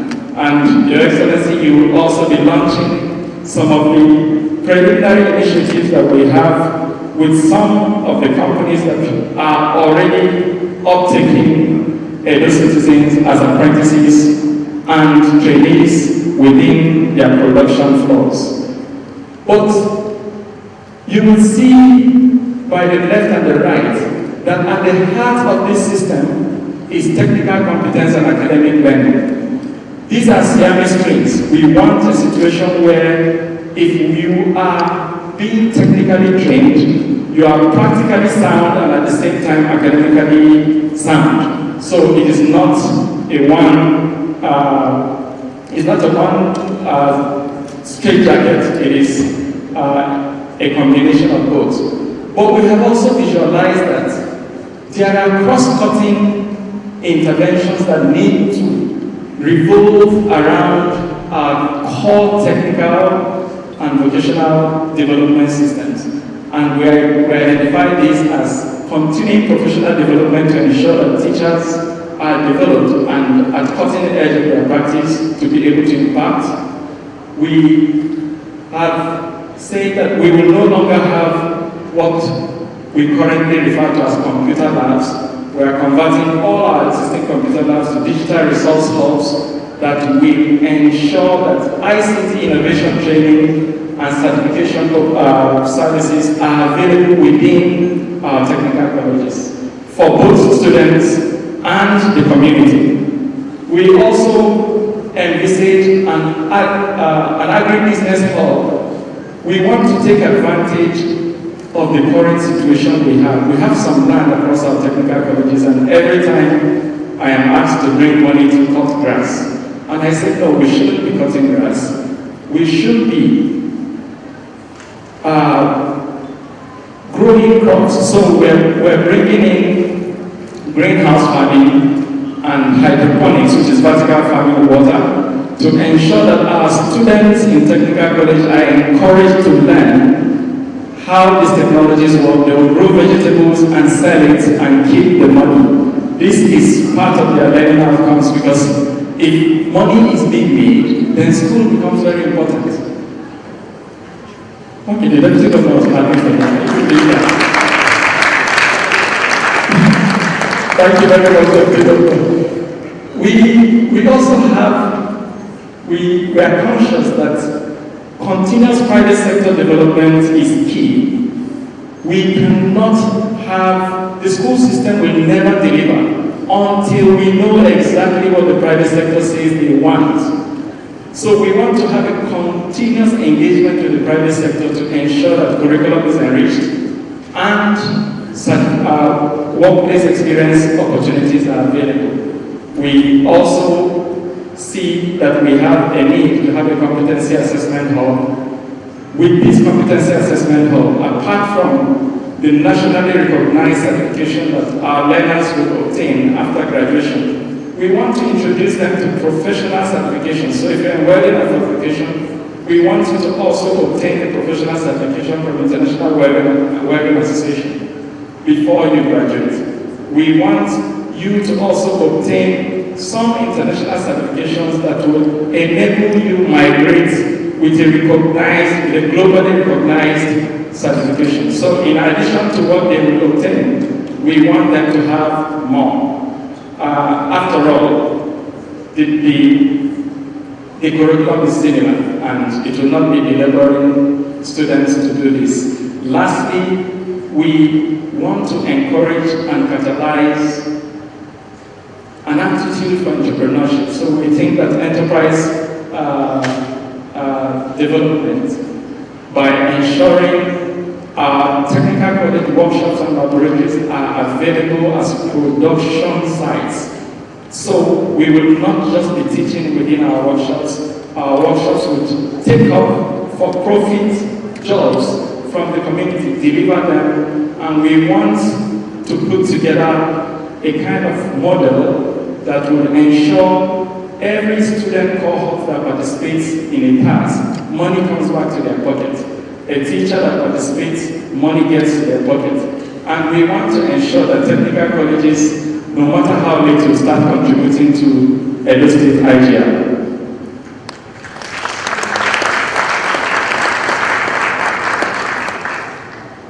I have spoken too much. If I stay here, I will talk and talk and talk. Because I'm so excited. And thank you very much, Honorable Joe Ovari. And thank you very much, Your Excellency, for giving us this opportunity to do the best that we could, now and continuously so. Thank you very much.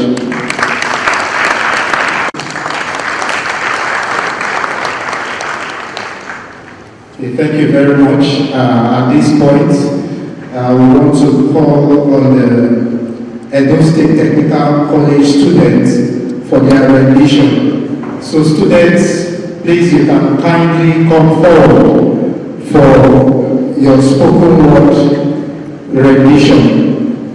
Thank you very much. This afternoon, His Excellency, the Executive Governor of Edo State. Please, shall we rise up as we receive on the podium our Governor, His Excellency Dr. Roderick Obaseki. Another round of applause for him.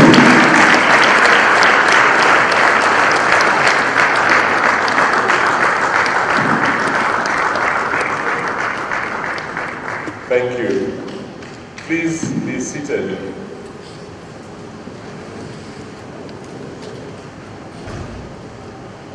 I hope we are not breaching the directive of NLC and TBC by media.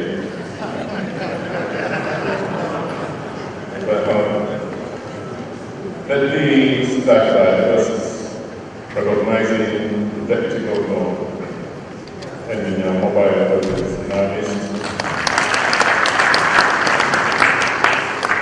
The Honorable Commissioner for Education, Dr. Zuana Diawe, our Permanent Secretaries who are here, the Registrar and CEO of the National Business and Technical Examination Board, and Professor Mercy Isiogu Abanihe, the MD, CEO of North Carolina Construction, and Chairman of PPDP, the representative of the Chamber of Commerce, traditional rulers and amidst heads of MDAs, private sector organizations, team leaders, stakeholders, and distinguished ladies and gentlemen. Since I assumed office as governor of Edo State,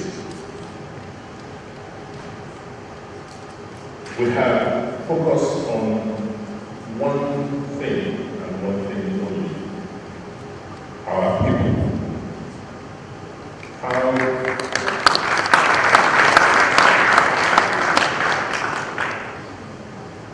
Because we're hard because of the citizens of Edo State, the children of Edo State.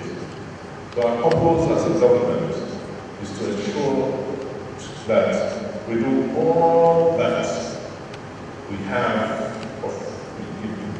all that we can with the resources we have, to place our people at the front lines of development and to make them very globally competitive.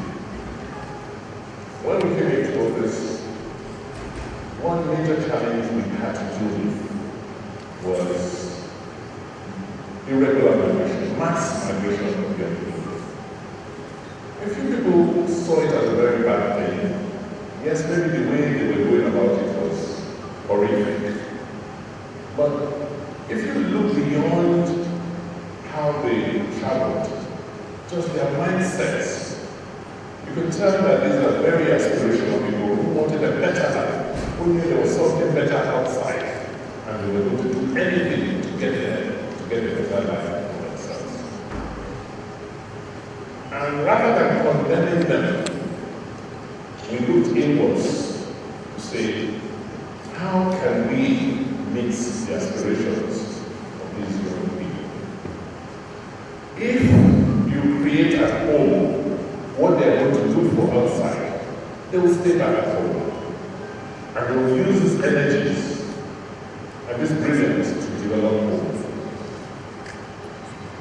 And in that quest, we want to thank our partners, those who have been with us in this journey in the last 7.5 or 7 more years. Because you helped us look at this problem in totality. You cannot talk about technical and vocational education without talking about basic education. So for us, we had to start from the foundation to lay the base on which everything else will stand or rest. So for the first 4.5 years, our focus was on consolidating the foundation of learning, the foundation of education, which is basic education, to make sure that by the time a child has gone through the first 9 years of learning and is in JSS 3, that child is prepared for life, has the foundations for literacy and numeracy, and also life skills. That's what Dr. Drago and our team did for the first 5 years of our administration. The next phase, now that we can see what a child will look like at 15 in our school system, was what are the pathways for this child into the future? Yes, it's great to have certificates, but certificates in themselves will not feed you.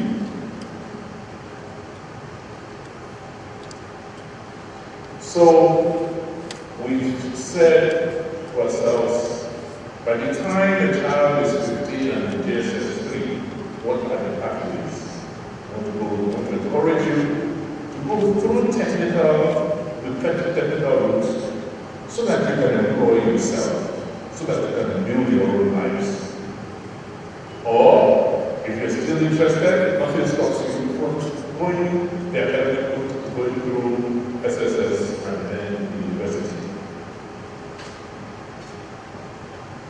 We couldn't have done all this thinking and this work on our own. We had partners who supported us through it all.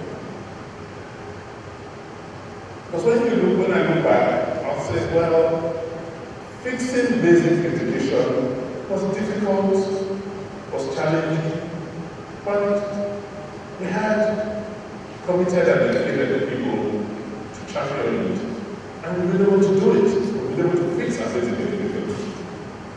Edo State is now one of the accelerator countries, even though we're a state in Africa.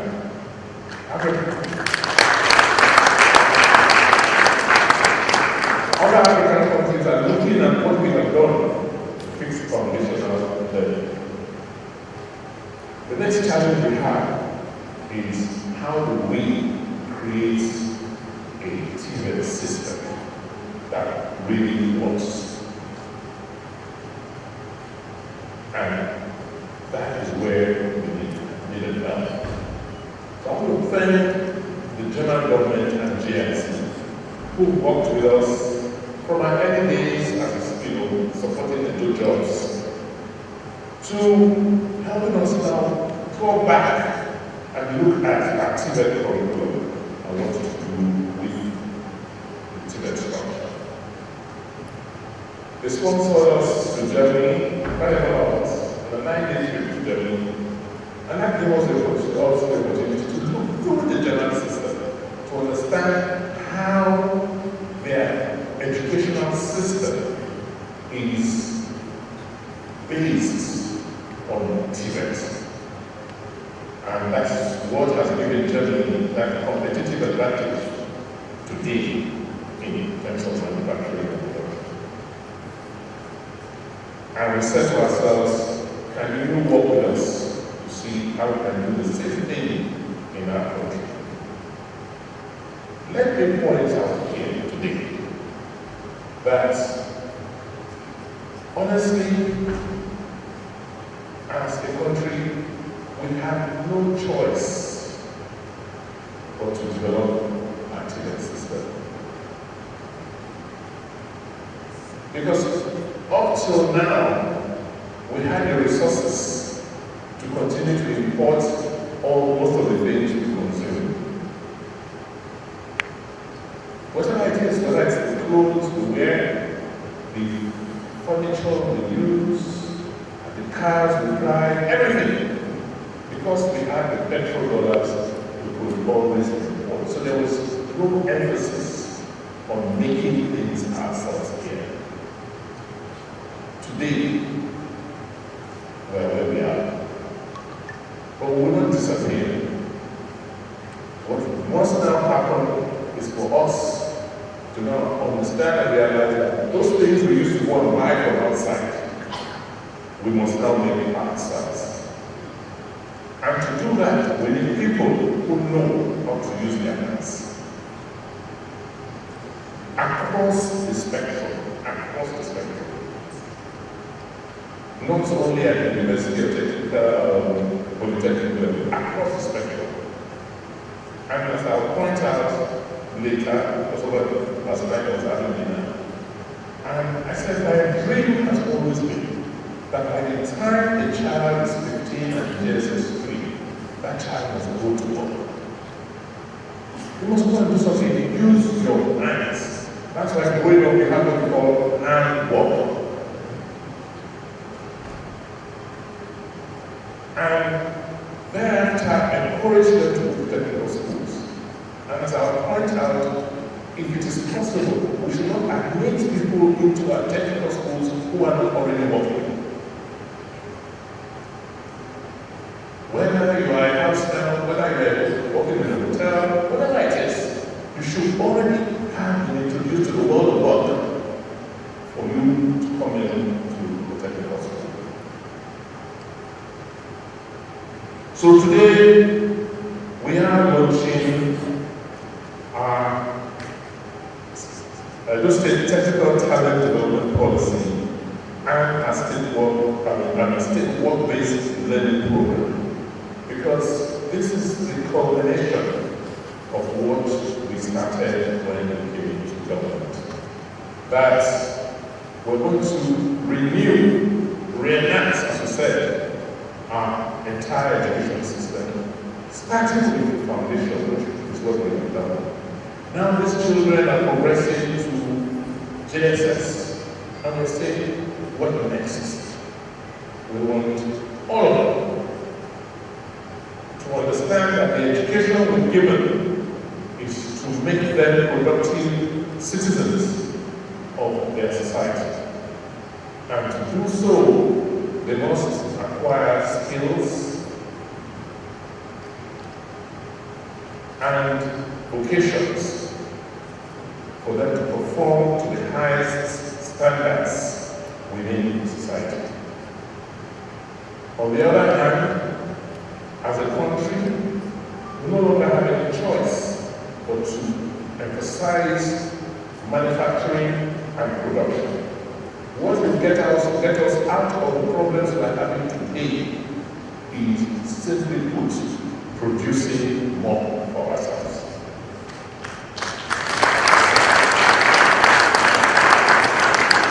And for us to produce more for ourselves, we need to now train more of us to know how to produce more for ourselves.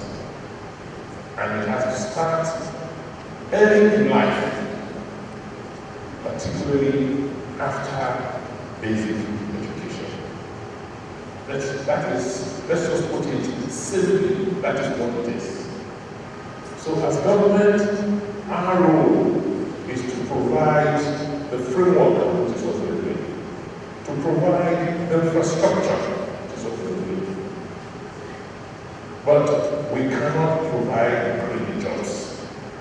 The role of the private sector, which is gathered here today, is that we are training people for you, and therefore you must co-own the process with us.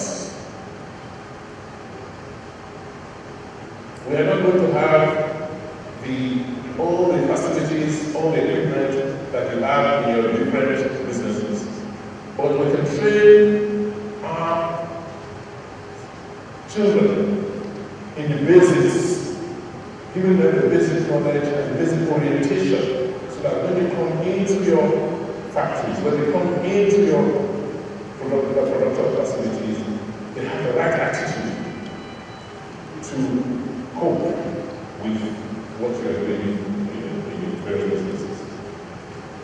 I want to use this opportunity to thank our Chinese partners.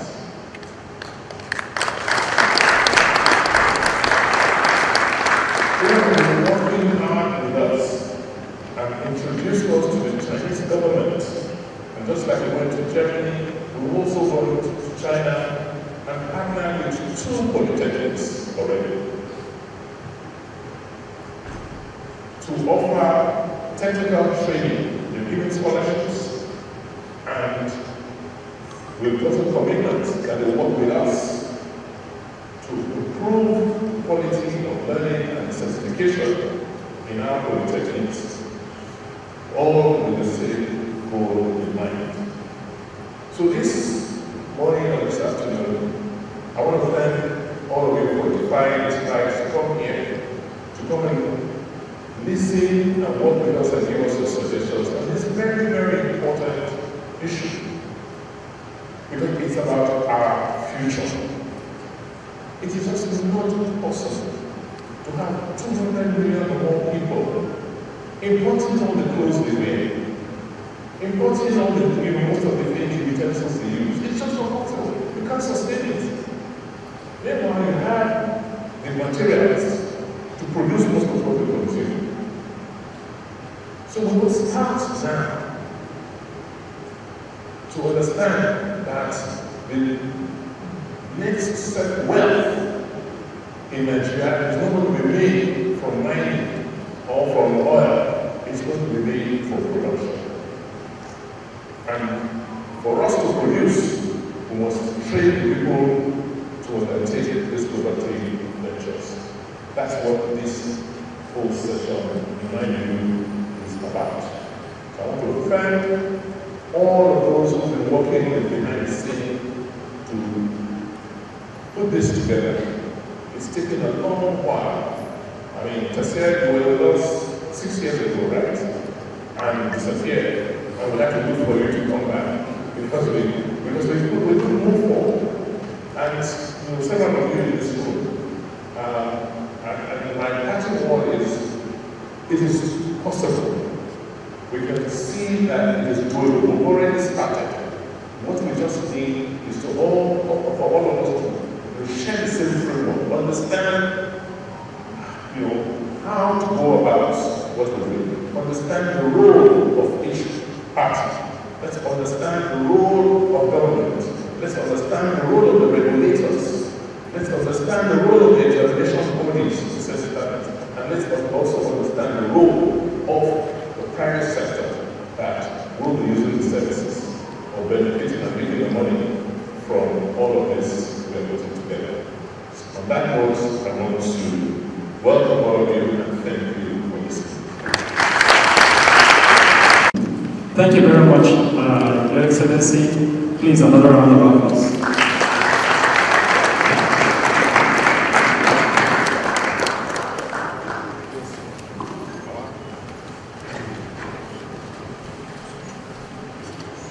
You to unveil our technical talent development policy. Yes. I've been giving the fiat to just call His Excellency. Your Excellency, pardon me for getting me off your seat again. Yes, so two things will really come out as His Excellency unveils the Edo State Technical Talent Development Policy. Where is the scissors? Yes, so GIZ, please come forward. Edo Skills Development Agency, come forward. Chairman, Public-Private Dialogue Platform, Deputy Governor, sir.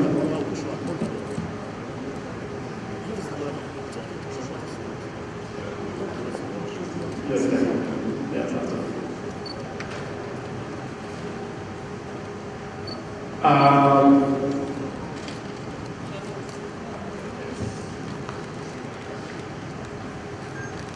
so this is Edo Shoe Manufacturing.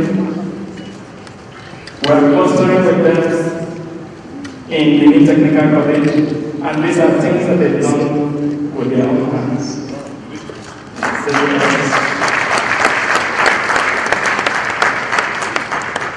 Where are those trainees from North China? We have them here. North China Construction Company has graciously offered traineeship positions, funded with 30,000 naira every month. 30,000 naira every month to train on site with the refurbishment work going on in the technical college. Yes. So we take commissions. So we have them in plumbing and piping, electrical installation, carpentry and joinery, and I've forgotten the last one. What was the last one? There are 4 areas. Painting and decorating. So,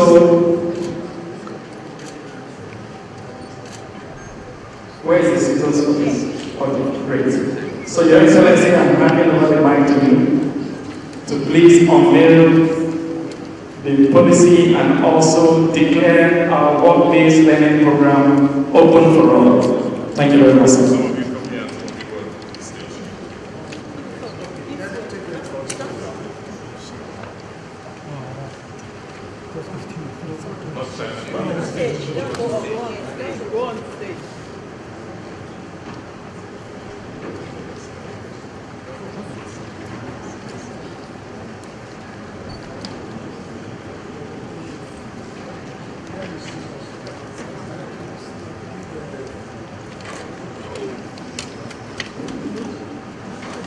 Distinguished ladies and gentlemen, I have the honor and privilege this afternoon to now formally declare open our work-based learning and talent programming in Edo State.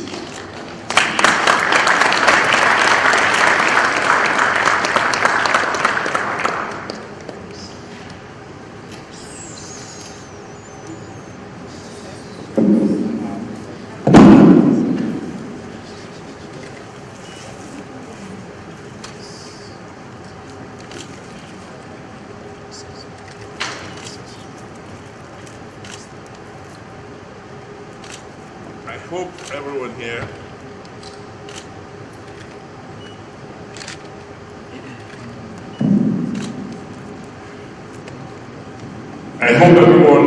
will take away a copy of the Edo State Technical Talent Development Policy, Edo TTDP for short. This is a publication that has been put together by the Edo State Ministry of Education that encourages people to work together, learn together, and grow together. Can everyone take a copy and come and stand with me? Take a group photograph with this logo.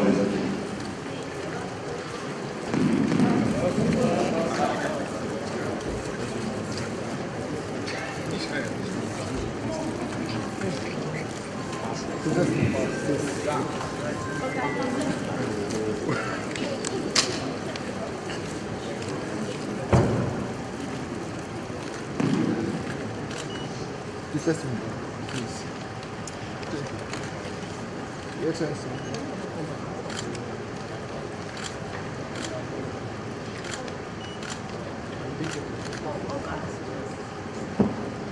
Thank you. Thank you.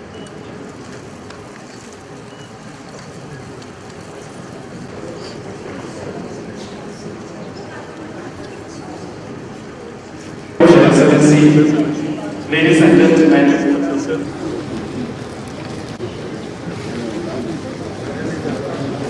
thank you very much, Your Excellency, ladies and gentlemen, and we have collectively agreed here that all hands should be on deck, public and private sector, to ensure that Edo State becomes a choice destination for technical talent sourcing in Nigeria and across the globe.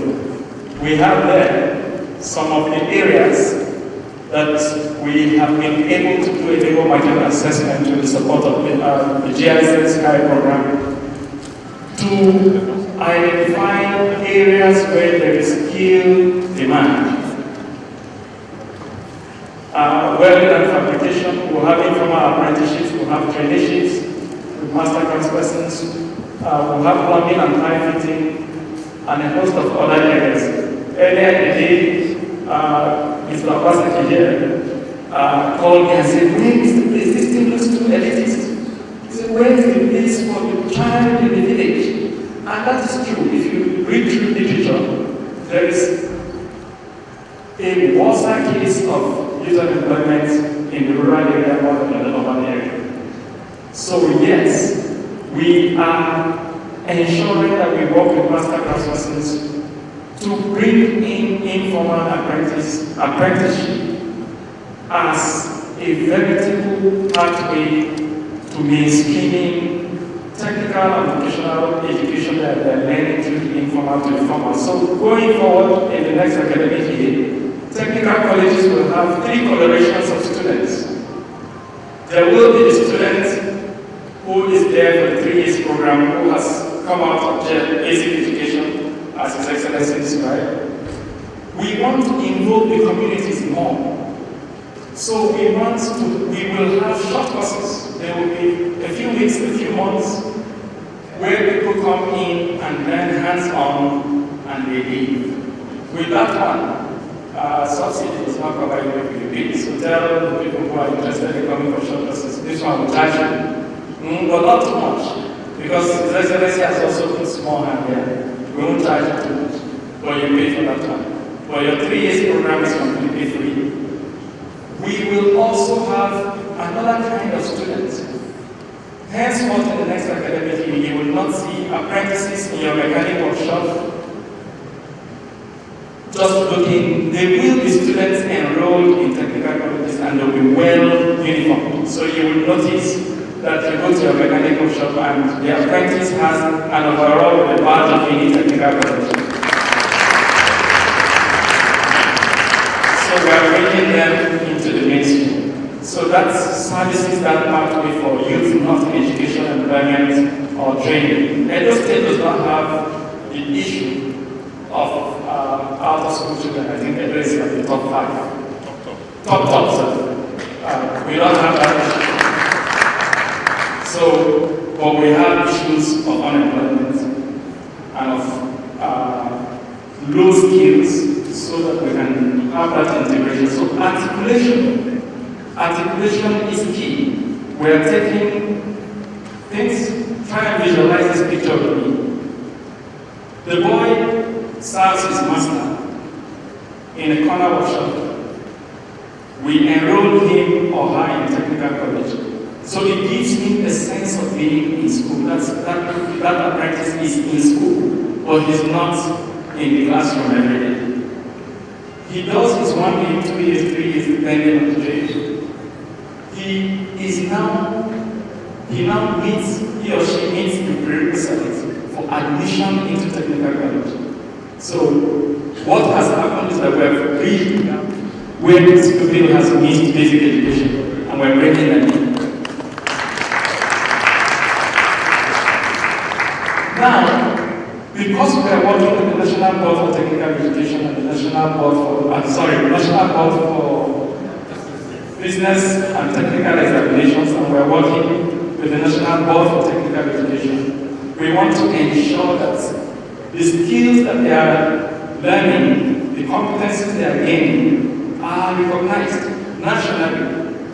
So they will have national certifications, and with these national certifications, they will now meet requirements to advance and progress in their career. And naturally, you will agree with me that what we are doing is that we are improving their social outcome and the prestige will come.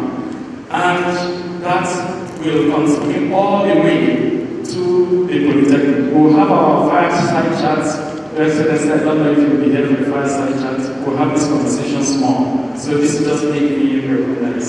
So thank you very much. MC, please come forward. You know, whenever in our university days, whenever we wanted to go and look for beautiful girls, we used to go to, you want to speak? Okay. We used to go to Faculty of Arts. They say that engineering had nothing. So, we also, they used to tell us that we don't know poetry, we don't know entertainment. But I will shock you, Benin Technical College won several prizes as the best theatrical group, and today they are also going to present a poetry rendition. So technical people also sabi flex.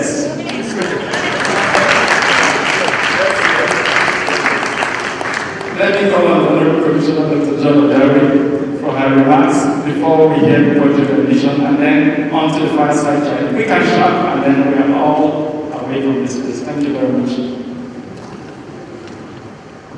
Ladies and gentlemen, I just wanted to come back up here to properly acknowledge members of our education ecosystem who contributed to the production of this policy.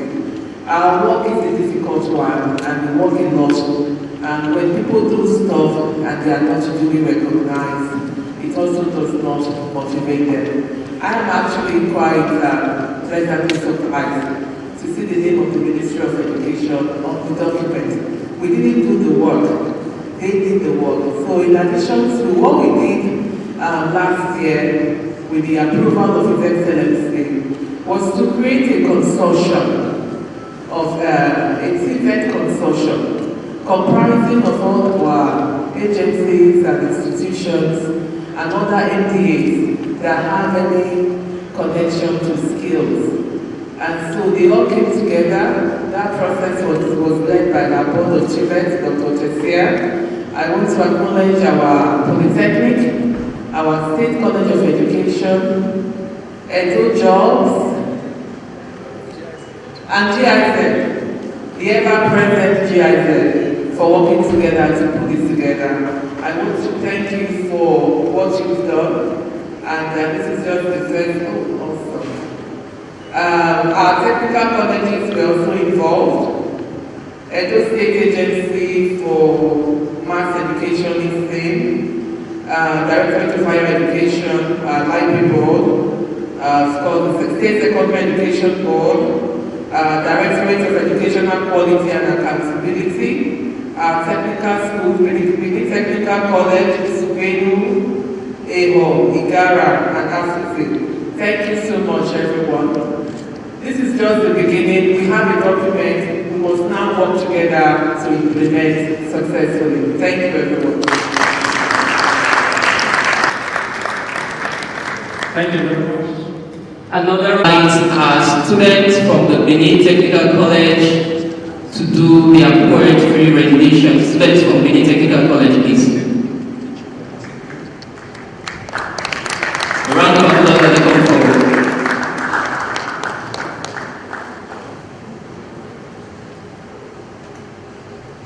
Good ladies and gentlemen, my names are Ekato Favour.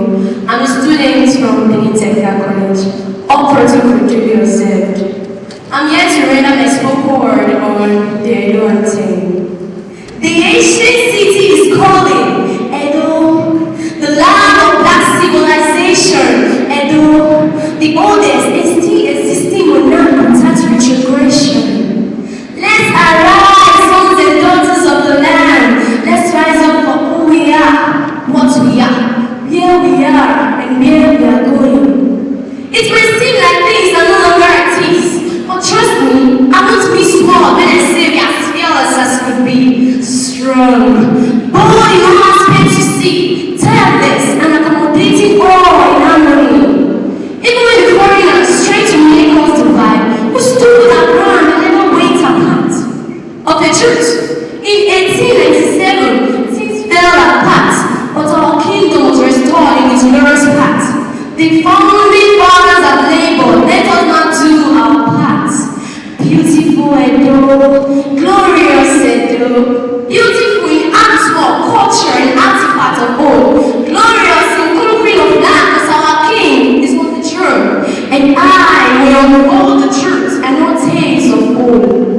Let's unite and stand with each other, for there lies a future great for all. For no matter the odds that stand against us, we can only succeed when we love ourselves and fear the Creator. All arise, sons and daughters of the land, our time to serve is now.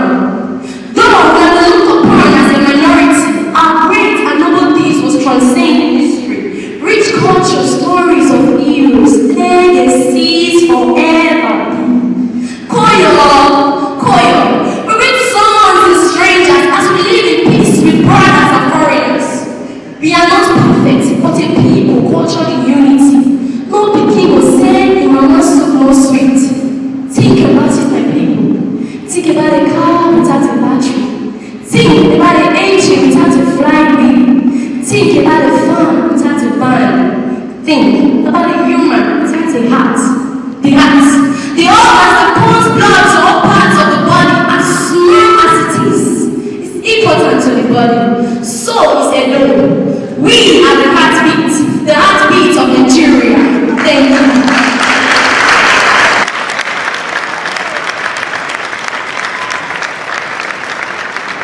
Another round of applause. Talents around Ibunin Technical Colleges. You are with me. Good day, ladies and gentlemen. Talents around Ibunin Technical Colleges. You are with me. Good day, ladies and gentlemen. My name is Obine Figo, and I'm a student from the Benin Technical College. All protocols duly observed. And I'm here to talk about the importance of technical education in business and industries, including job creation. No form of education is lower than the other, but I can rightly say that there is a form of education which is important to the individual, to the state, and to the country at large. We go to school, we pass through school, school passes through us. It is what we achieve in our schools to better our society that counts in the long run. Now, what am I talking about here? I am talking about technical education, a form of education which provides special practical knowledge and skills. It is different from the general education. It is a learner's academic foundation along with technical skills and observation. It makes learners well skilled in their special areas such as agriculture, carpentry and joinery, basic electricity, catering services, etc. It is a hands-on experience on different areas to help prepare us for the real world. Think of it as a high school experience, bringing more values, bridging the gap, and look better. Technical education concerns with technology. Technical education is very important for the development of our country. It has a great role to play in skill development and job creation. I know someone might wonder, how does technical skills help in job creation? See, technicians are always needed in every field of constructions. To build factories, buildings, roads, canals, technicians are needed. To wire and distribute electricity, technicians are needed. To cater and do catering activities, you will agree with me that technicians are also needed. And it will surprise you to know that the Benin Technical College is not restricted to work alone. We delve into the arts as well, making us multi-talented in our fields. I believe we deserve an applause for that. Therefore, we can rightly say that the CTE learners are more likely to have the ability to learn real-world skills as part of their education as compared to non-CTE learners. And since a huge percent of technical students enroll in post-secondary education, it is definitely creating a path to college in career success. If a country has sufficient technical hands, its conditions will grow rapidly. Technical education makes a nation rich. If a country has no production of goods, it can feed its people easily. And foreign currencies can be made by selling the extra production to other countries. It can be said that the development of a nation depends on technical hands. If we do not have the required technicians, we have to hire from other countries and have to pay them more money as a salary. Through this, money goes away and the country can't be developed. Think about it, my people. Isn't it better to experiment our career choices now while in high school? So students can level up earlier if the career is a fit? The answer is fairly obvious, don't you think? And I will say this later than comes. Technical hands cannot be unemployed. They help in every field, but don't request others for jobs. They can start their business on their own. Technical education makes people independent. If they start their trade, they can provide job opportunities to other educated people. Technical education has helped to solve the problem of unemployment in the society. So, let's talk about the importance of technical education in business and industries. 1. The hardest positions to fill are the technical fields or require a CTE background. 2. Company wants skilled employees and spending money finding them can cost the company more money in lost productivity. 3. CTE programs connect learners and employers because of their internships, apprenticeships, or job experiences. So here is the bottom line. The economic progress of a nation depends on technical hands. So every country should give a high priority to technical education to uplift the prosperity of the nation. Thank you.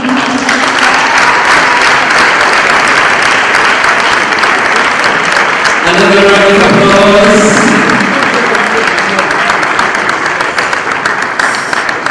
Technical education makes a nation rich. Beautiful rhymes. Technical hands can never be unemployed. I want to believe you agree with that. Go ahead. Good day, everyone. My name is Bujagere Praise. I'm a Tech 1 electrical student of Usubenu Technical College, Iwa, Esan Central Local Government Area. My topic is TVET, which means Technical and Vocational Education and Training. I chose this topic because my school is one of the TVET schools in Edo State. TVET, in the heart of learning where paths diverge, lies a beacon of opportunity. The TVET surge, crafting futures with hands, mind aligned in the tapestry of skills, aspirations enshrined, not bound by ivory towers but by the 12 ambitions well, from welding sparks to culinary art finesse, each trade, each skill a testament to progress. In workshops humming with the symphony of creation lies the essence of innovation, a boundless sensation. For here in the crucible of learning's flame lies the promise of a world never quite the same. No ivory pedestal, but a platform of esteem, where craftsmanship and knowledge interweave their scene. From electric currents to architectural design, TVET blooms a garden of potential divine. So let us champion this beacon of hope, where skills are nurtured, where dreams elope. For here in the tapestry of nations, strong and free, TVET shines bright, the cornerstone of destiny. Thank you.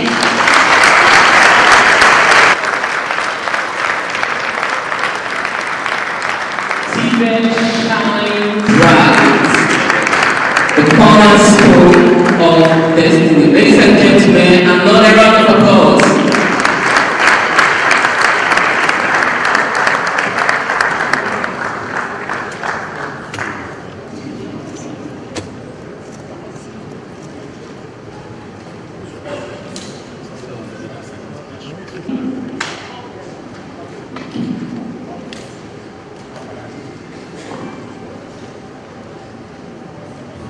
Ladies and gentlemen, we want to request the Managing Director, Chief Executive Officer, North China Construction Company, Dr. Osadebe Osakwe, to please come to the platform. A round of applause for him as he comes forward.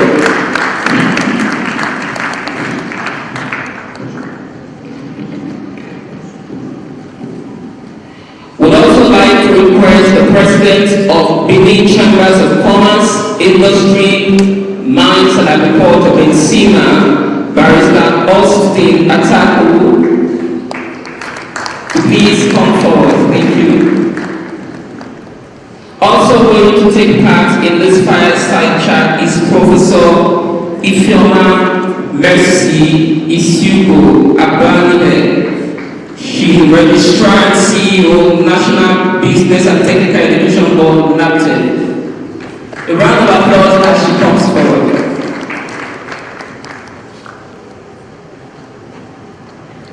We also have the pleasure to invite Dr. Shola Okumbolo, the Acting Executive Secretary, Edo State Agency for Mass Education. A round of applause, please.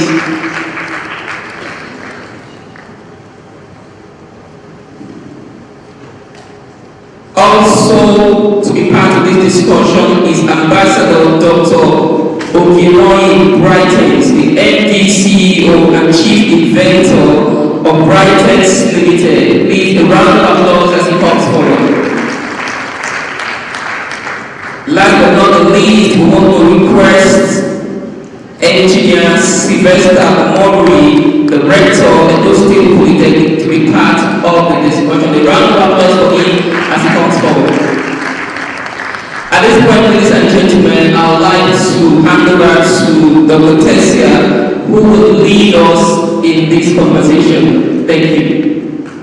Thank you very much. Your Excellency, we'll have it quick and sharp.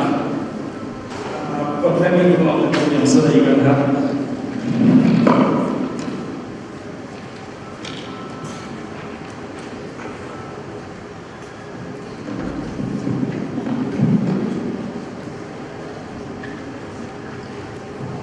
I'll try to keep it 1 or 2 questions, and please be as straight to the point as possible. Let me start with Dr. Shola Okumbolo, who is the Executive Director of Edo State Agency for Mass Education. Earlier on, a lot was said about youth not in education requirement or training. And I highlighted some kind of pathway that we can leverage through informal apprenticeships to mainstream these children into technical education formally. Your agency is responsible for that kind of remit too. In what ways do you see alignment between our both agencies, and also can you highlight on the efforts that you're making to get this category of young people skilled enough at least to read and write and be ready for us in the technical college system? Thank you very much, Secretary. Thank you, Excellency. What we have done at the Edo State Agency for Mass Education, quite frankly, we used to say we are service students, TVET and Agency for Mass Education. The 2 points where we collaborate very massively is in Edo Service Street School, which is one of the initiatives that drives mass education. What we basically do at the Edo Service Street School is to take education to the streets. We have mobile facilitators and counselors that engage with street children, those who were hitherto, miscreants. But what we have been able to do is to create a pathway for these sets of people. The first pathway is those who have acquired basic education and then want to continue in that direction, i.e. continue education via our evening schools. We've seen some of them proceed to write JSP exams and write WAEC. But the role that TVET plays is the second pathway, which is skill acquisition. We've had a few of them who have been able to read and write and say, I'm not interested in going to school, but I want to be able to do something useful with the education I've acquired. And so in that light, we have TVET come on board with us to get those categories of our learners from our street schools register at our technical colleges. Learn skills, carpentry, electrician, mechanic, and whatever. The second category, or the second way in which we collaborate, is what we call the Edo Sabi Walk. So you have part of our demography of learners who have been able to acquire education, but then do not have the skills. They can read and write now, are doing amazingly well, but then again they say, look, how do we acquire monetizable and sellable skills? That's where again we are collaborating with you, actively, and we look forward to a more robust collaboration where we get them to register in the technical colleges. Thank you. Thank you very much, Dr. Kokono. Please put your hands together for her. Alignment and collaboration is key. So by this point, it is very clear that we must work collaboratively across governments. Before we even engage the private sector, there are a lot of alignments that we can leverage to mutually reinforce our programs and interventions to work with the Edo child. Thank you very much, Dr. Kumpolo. But to go further, I would like to ask Benin Chamber of Commerce, Industry, Mines and Agriculture. You are the business membership, the prime business membership organization for organized private sector. And technical skills are good enough. So if someone is a competent mason, is a competent electrician, is a competent electrical installer, these are all valuable. But from our observation, we have seen that there needs to be more. It's not enough to just be competent, secondly. Could there be more? What is the place of oral communication and presentation skills? What is in place? What is there for collaboration and teamwork, initiative, problem solving, critical thinking, analysis? Are these valuable skills that will complement technical skills in the workplace? Thank you very much.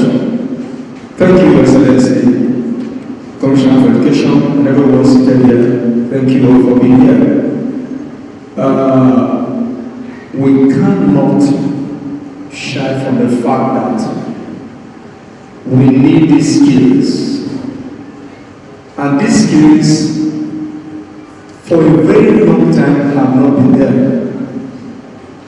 When I was growing up, I knew that some of these skills we're talking about now, we have them here, but they were not of the right quality, and most times they were imported from neighboring states.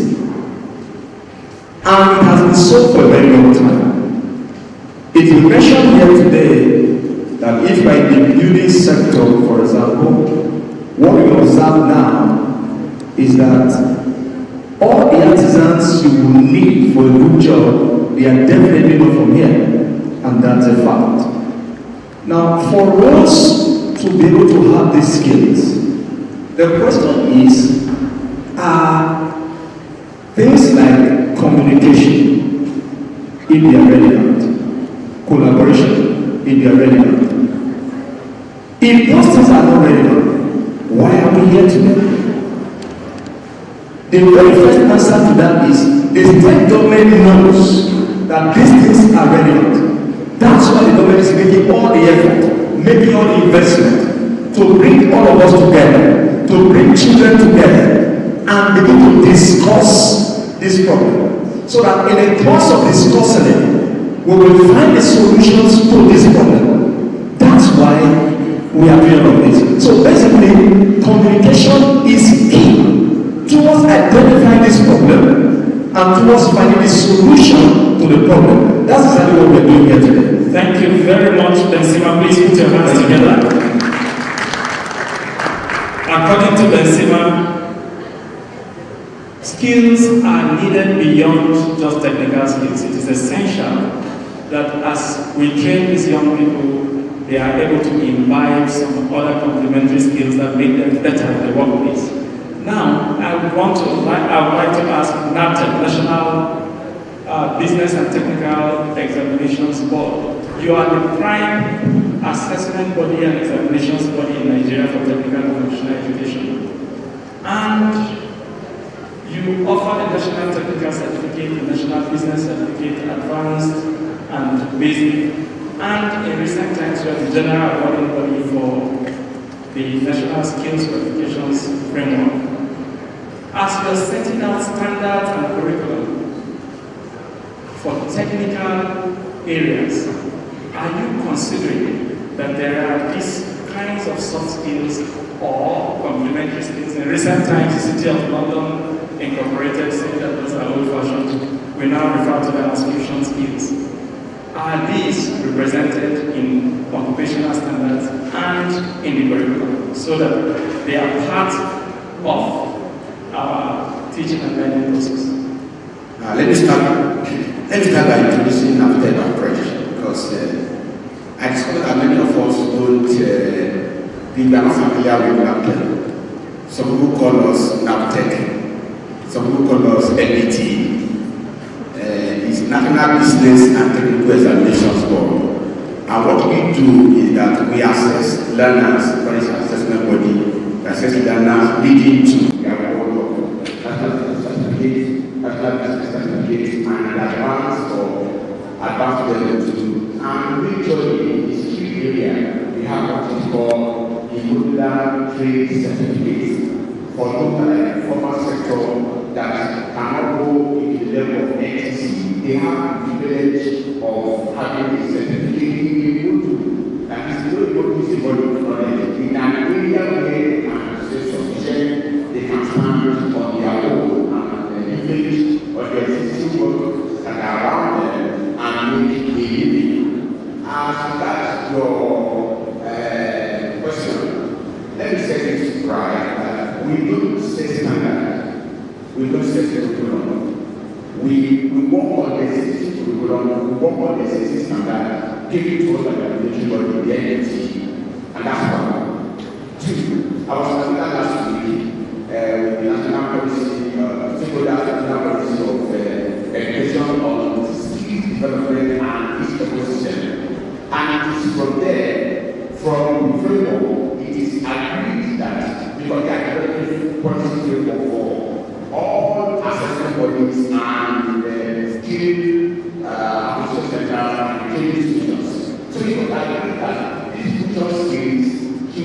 said, there are 7 strategic objectives. First of the objective is integrating skills development and ecosystem within the framework of the school curriculum. And so like that. And so, the idea that all these fusion skills, like soft skills, should be added as a part of all the school curriculum. And from there, we actually can talk about it now becoming a standard for all. So, these soft skills, complementary skills, fusion skills have become an integrated part of the curriculum. Yes. And I think the next conversation we have will be ensure that we're improving on those particular skill areas. But I'll come to you again as I go to North China Construction. The award of National Certificate, National Business Certificate, and the advance for advanced level 2. And majorly in the skill area, we have what is called the modular trade certificate. For those that are in the formal sector that cannot go into the level of NTC, they have the privilege of having a certificate in a module that is not able to use a body of knowledge in an area where they can receive sufficient, they can stand on their own and leverage on the existing work that are around them and make a living. As regards your question, let me set this right that we don't set standard, we don't set curriculum.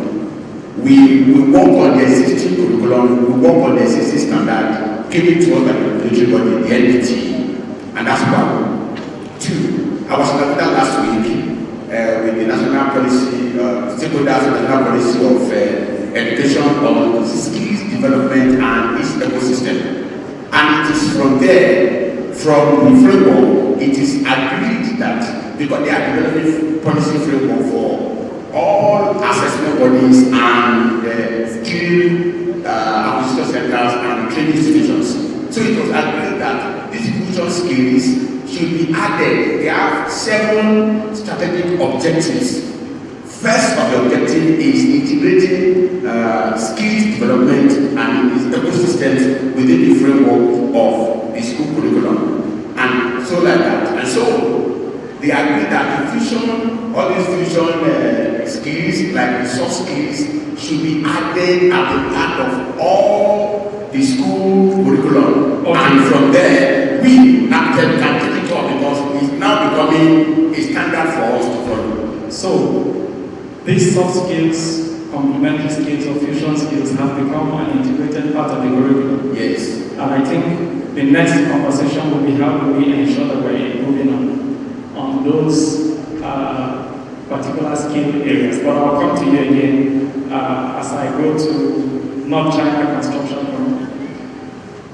So North China Construction Company, you are a massive building and construction company, and you have interacted with a lot of artisans, technicians, and engineers across board. And you are in the business of making profit from your product and services. In what ways do you think we can sufficiently ensure that we send apprentices and trainees to you?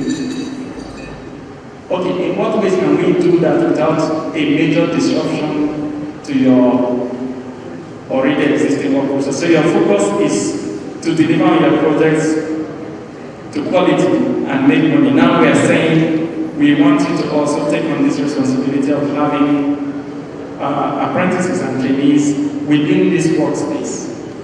Can you highlight those areas that you think would create disruption to your work, and those areas that you think your work will complement that process?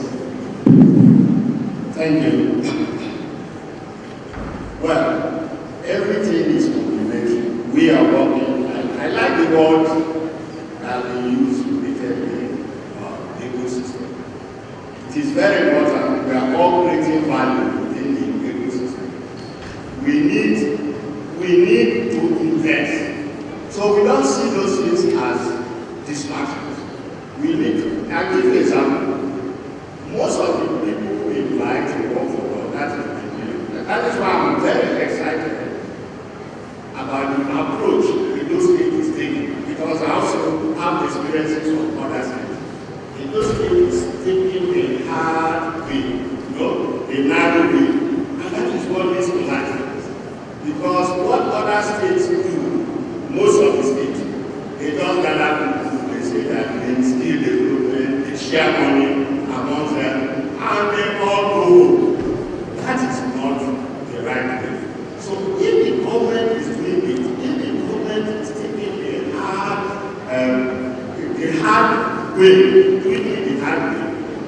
behoves on us who are in the private sector to also give into what the government is doing and make the sacrifices.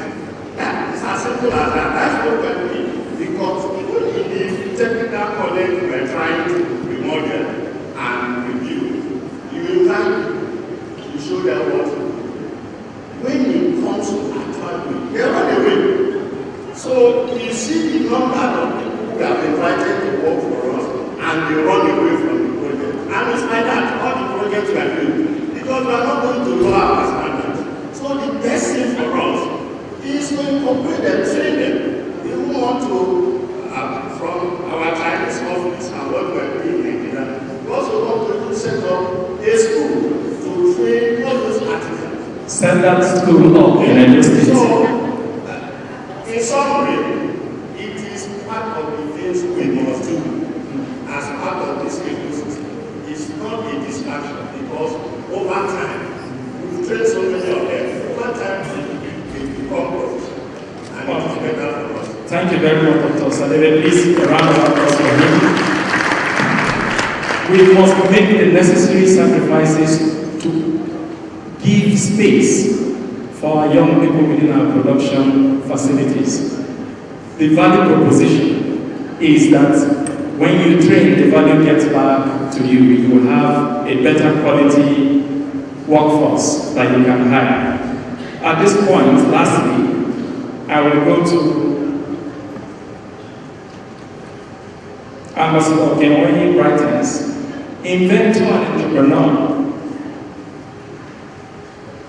So I would like to ask you that entrepreneurship question. You know, we are training young people. Some of them will show the aptitude for entrepreneurship, meaning they want to be self-employed after their training. And if you go by all evidence presented so far from skills development interventions that have happened over the last 10-15 years in Nigeria, it is said that self-employment is the most certain and sustainable pathway to go. How do we ensure that we are training technical hands in our technical college that will also be competent at running a business? Because this is completely a different thing entirely. What has been your experience? First, I want to thank His Excellencies and the Commissioner of Education and TVET for creating this platform in the first place, and everybody here present. You see, what is in the mind of an average student or an artisan or a young entrepreneur? The end point is how will they become self-dependent, self-reliant. In the process, how will they become self-employed and become self-entrepreneurs that can put food on their own table? The end point is how do I make money for myself? So what we do at Brightens Electronics is this. Over time, we've discovered two things. One, the numbers of people pulling out from the universities yearly, waiting for government to create employment for them without the need of them looking inward and asking themselves, what can I do outside this certificate or this paper qualification? It's why we looked into what we call certificate. What can you really do as an individual? If I take my company as an example, we've seen cases where people who graduate from some fields like electrical engineering, by the time we engage them in practical-oriented field work practicals, they start lagging behind. And then how do we bridge those who went to school and those who couldn't afford to go to a formal school? Is the reason for this entrepreneurship artisan training program.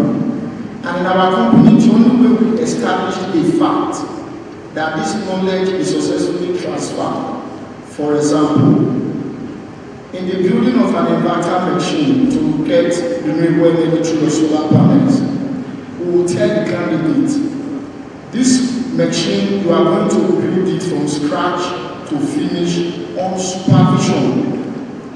Then at the end of the training, before a certificate is issued, that machine that was assembled by that individual will be dismantled by his own colleague who came around the time he also came to register for the program. So the question now is, if you truly were the person who designed or fabricated this device, you should be able to assemble it within a short period of time. So, at the end of the day, what do we do? When they are done with the programs, we first employ them. We take them as human resources to establish that if you are not good enough to go out there and set up your own company as a self-employed individual, taking you as a human resource person for us will become a disaster if that knowledge is successfully transferred. So what we do is, you work with us for a period of time. We see that whatever you have learned, you're actually good in it, you can actually do it unsupervised, and then because we know there's a problem with getting money to set up your own business, we give them some period of time, maybe years, 1 year, 2 years, to gather funds from the work they've been doing, from the labor they've gathered before we allow them to finally open their own self-employed businesses. At the heart of this is capacity to do, certificate. If you know how to do and you are competent, it will not be such a tall order. True, and that is exactly what we do. Please put your hands together. Ambassador, okay,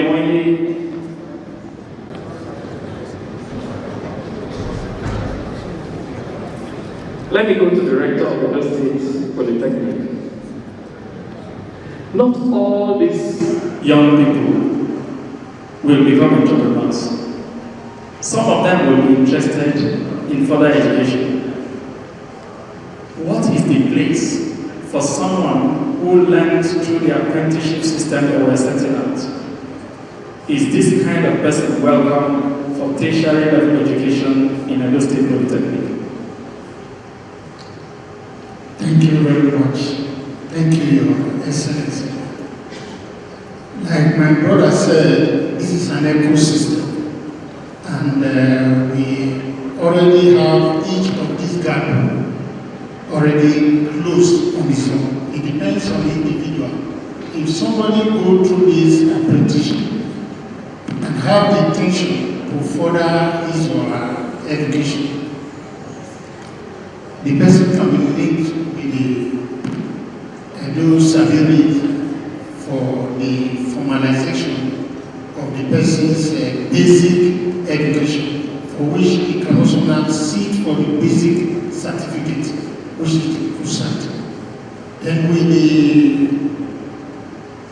professional certificate, the NSQF certification, about the full certificate as O-level, then the person can be incorporated into the Polytechnic.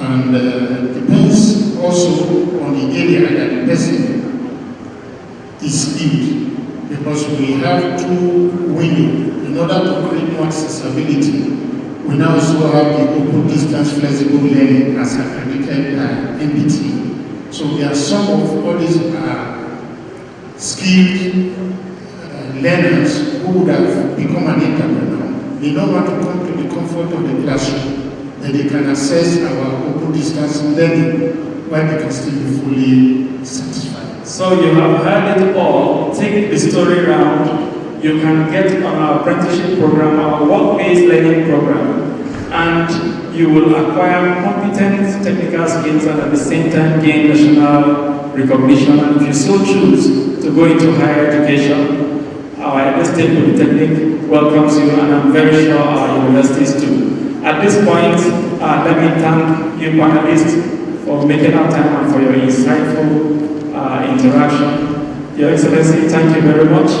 Please put your hands together for them as we take our leave. Your Excellency, I think we should have group photographs and allow you attend to.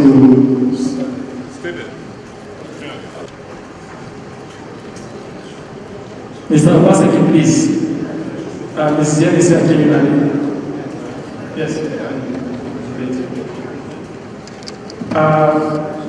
Presco Yamzin, please join us. Royal Highness, please join us. Yes. Please stay.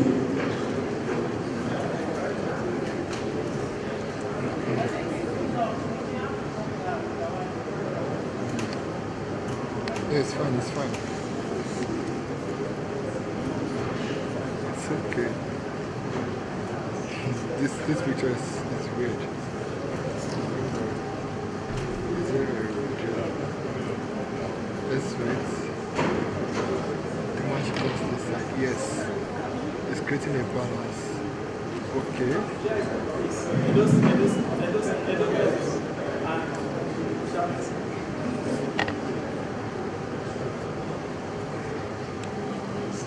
This side, yeah. Okay, it's perfect now. Yes, okay, it's good now.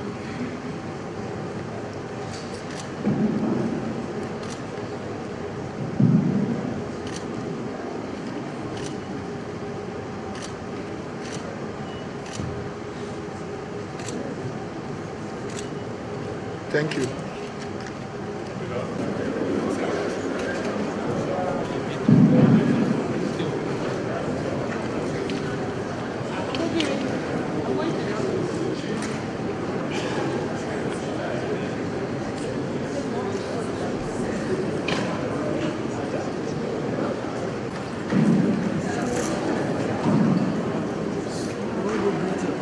I will be calling on representatives of organizations mentioned here for goodwill messages.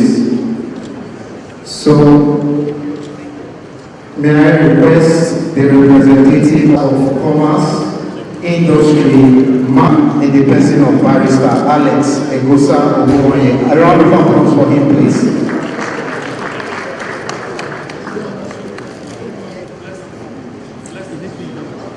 Once again, good afternoon to everyone present here. I am Egosa Ogunwoye, the second Deputy President of Benin Chamber of Commerce, Industry, Mines and Agriculture. And I am representing my President here this afternoon, Honorable John Atako, who actually has been here today, and he had to go and attend to other assignments that has to do with the chambers. So far, we like to appreciate the Governor of Edo State, Your Excellency Governor Godwin Nogerase Baseki, the Commissioner for Education, the Executive Secretary of Tibet Board, and everyone that made this program what it is today. We are proud to say that Bensima is very, very happy to find this development because it is a direct attention given to the major problem in the industry. Everyone will agree that skills have become very scarce. So there is the obvious fact that there is the dearth of skills. And this effort by the state government and your response, I mean the response of the private sector, I am very sure we'll together provide a solution. So we are very grateful to the state government for giving this attention and giving us the leadership we need in this direction. And we want to very, very humbly encourage the governor and promise the fact that we are solidly behind, we are seriously supporting this move of the government. And we also like to mention too that as a chamber, we are making our own effort towards establishing our own center. The discussion is already on. In a short while, we are very sure that we shall be inviting many of us who are here today to also come and witness what we are doing. We will not stop this message without acknowledging the great support GIZ has given to us in this direction also. We have heard a number of times that GIZ is the mission. One of the things that we have enjoyed so much is the assistance of GIZ. Many of the exposures we have got, many of the experiences we have had is by the assistance of GIZ. And even what we are discussing now, the effort we are making so far, GIZ is also on that. So GIZ, we want to thank you very much. We want to thank everybody who's present here today. And it's a prayer that God will help all of us to see this project come true. Thank you very much. Thank you very much, sir. So I would also like to recognize the presence of the Nigerian Association of Refrigeration and Air Condition Practitioners. Please, if you are here, can you kindly just wave your hands, please? A round of applause for them. So talking about the informal skill sector, I would really like to call to the podium the representative of Nigerian Automobile Technicians Association, NATA, represented by the chairman. Please, his name is Sonny Matthew Obiemo. Please, a round of applause as he comes forward for the very brief. Good afternoon, ladies and gentlemen. My name is Mr. Sonny Matthew Obiemo. I'm from the Nigerian Automobile Technicians Association. I'm standing in here for my chairman, the person of Comrade Victor Omosusi. So he went on other assignments, so he asked me to represent him here.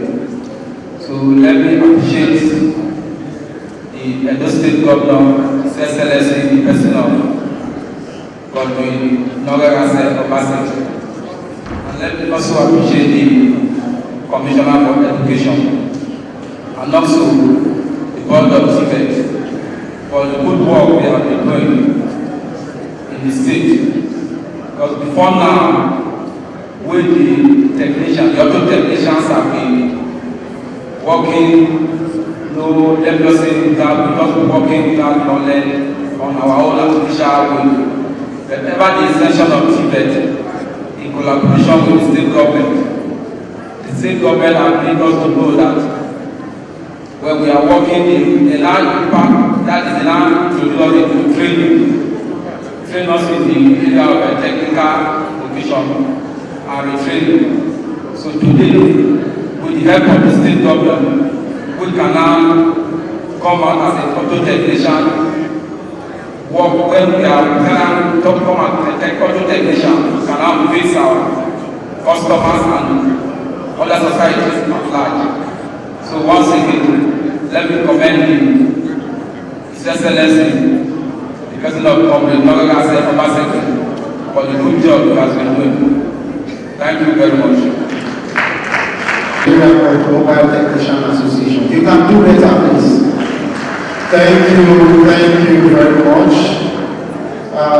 Distinguished ladies and gentlemen, last but not the least, I would like to welcome to the podium the chairman of the Public-Private Dialogue Platform, PPDP, in the person of Mr. Joel Ekionwe. Please, a round of applause. Distinguished ladies and gentlemen, I will do this and just add the next item on your program. we want to especially appreciate your presence and to tell us that we see all of us as partners. Those of you from the private sector and those of us working for government, it is time to begin to take ownership of all these initiatives. And those of us who have already identified with the public-private dialogue platform, we are excited seeing all of you. You are in here as partners and a critical stakeholder. It is the private sector that creates the job. Reskilling our youth and our people, whether through TVET or in creative arts, the goal is to create job opportunity and enhance the quality of life of our people.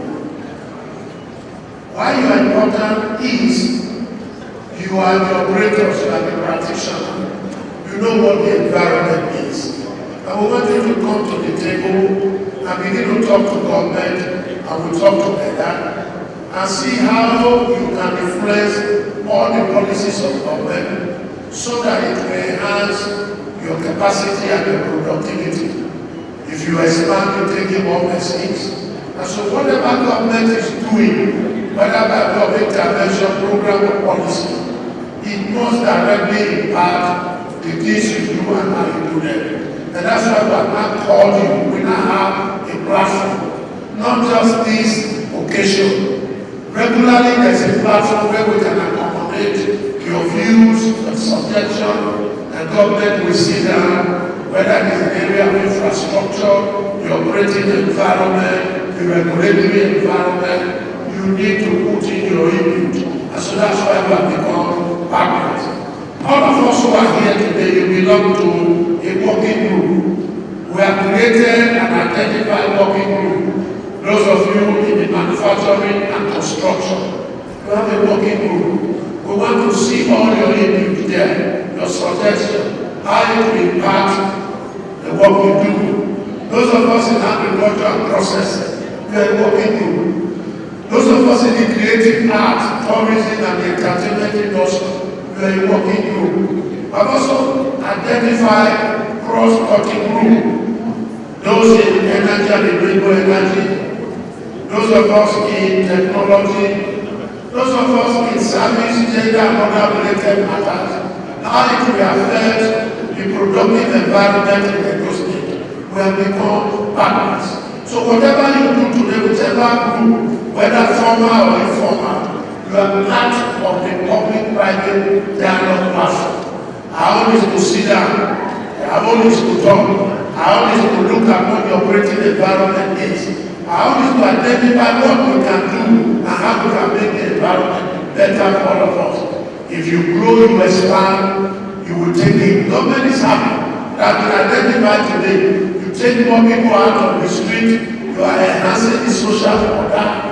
And of course, by extension, you are building the space for government to earn more revenue. And so what we are going to be doing is to reach out to you through your various working groups. We have our regular meetings, which the technical working group will do monthly now. Then we have our general meeting that comes up every quarter. So we want to take your input. We want to make your participation and ownership of the platform a very, very one. So that when we are talking to government, we don't need to go far. We are on the same table with the government.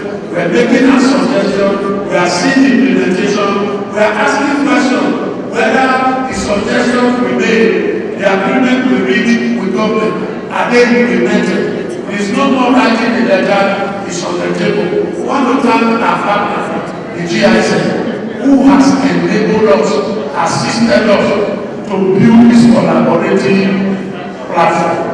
Our collaboration has just started. We want to deepen it, and all of us are happy. Thank you so very much for coming today, and always we want to see you. God bless you. Also for the chairman of the Public-Private Dialogue Platform, ladies and gentlemen. Our collaboration has just started and we want to deepen it.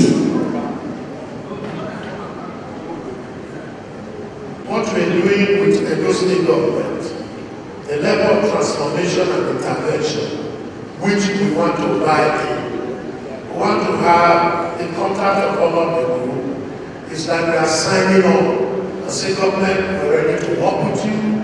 Those in the creative sector, we have the space. We're talking of TVET. We want to go into training, management training, mentorship. We are in there. TVET and all the institutions will be coming around. Those of you who are the MasterCard and trainers, we are all going to work in this space as a commitment to this project that it is our collective project. We are taking ownership. And that's why this document that is supposed to be here is to get your details contact so that we will reach out to you from time to time. You can also reach out to us and say, what are we doing? We said so much, where are we? Why are we still where we are? This interface, we want to sustain it. That's the essence of this document. Apology that is not here. But we use the attendance of today is not here to further reach out to you and strengthen our conversation. Thank you again. And so we will put the document in circulation very shortly. We'll put it on your table. We'll kindly request that you enter your details and then append your signature as well. Would like to also quickly recognize the presence of representatives of the Technology Innovation Center. If you are here in the house, please can you just wave your hands? Let's see you. A round of applause for them. Thank you very much. Please leave you out. Apologies. Thank you. All right, ladies and gentlemen, we are almost approaching the end of today's event. We are not there yet. Alright, so we now have the documents. We just distribute it on the tables. Please provide us your details, names, details of your organization, and signature.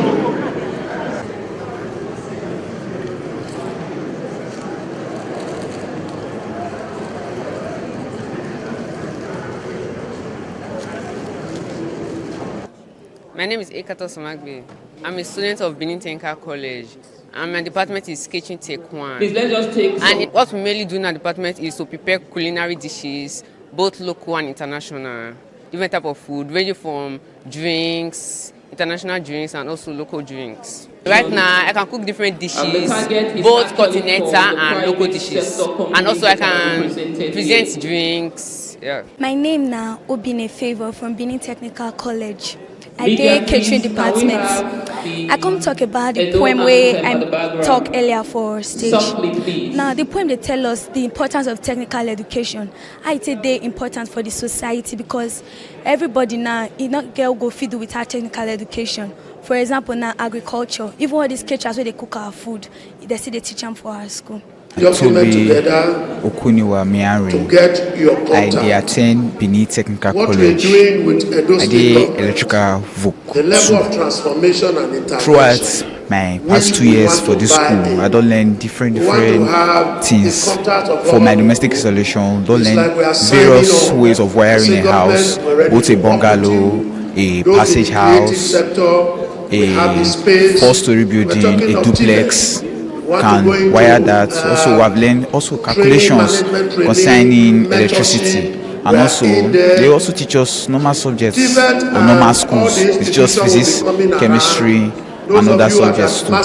So the school is really good. Their workshop is they were and they learn different things. Our workshop lights everything there. Even for other departments, they enjoy their workshop. And also the school compound just compatible, they okay for everybody. My name now Ujadugere Praise. My school now Benin Technical College era. It's an central local government area. I did electrical department, Tech 1. Then I did familiar with the galvanometer, the ammeter, the voltmeter, and the transformer. Like I will do installation of light bulbs, installation of transformer, installation of resistors. My name na Mr. Gabriel Esizobo Okoji. I be teacher for Benin Technical College. I be teacher under the Department of Mechanical Engineering Department. And inside Mechanical Engineering Department, we get different students, multi-talented students, where even they do drilling, they do different skills. And Benin Technical College, in question, they are multi-talented, they are multi-talented for different fields in terms of the students. The students in questions, they don't know how to even do many things based on their field of study. We get electrical, we get carpentry and draining, we get mechanical, we get catering. You see all these students, when they talk so, they talk about so. These students, they're good for this, their various fields. And as for Benin Technical College, awards where they don't collect, it plenty well. If you come on our school, you go see awards, you go tire.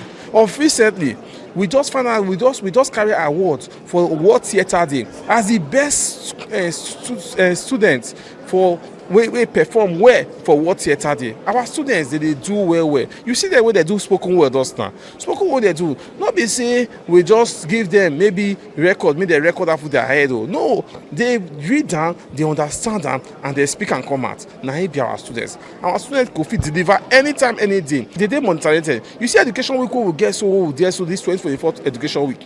Our students they excel. Now be Benin Technical College. The principal in question, the principal they try. In terms of how they try to ensure say there is administration, they go where they try to ensure say everything they good, just the way the governor want time. Our governor, we want to say thank you for the development. Thank you for the development we don't do for Benin Technical College. We want to say we appreciate them well. For the years we don't stay for service for Edo State, it don't do many work as far as say Edo State is concerned. And don't go forget to appreciate our Honorable Commissioner of Education. That woman, now mother of all, mother of everybody. She be best way be say she no go feel sleep. They see her children they hungry. She be best way be say they cater for children.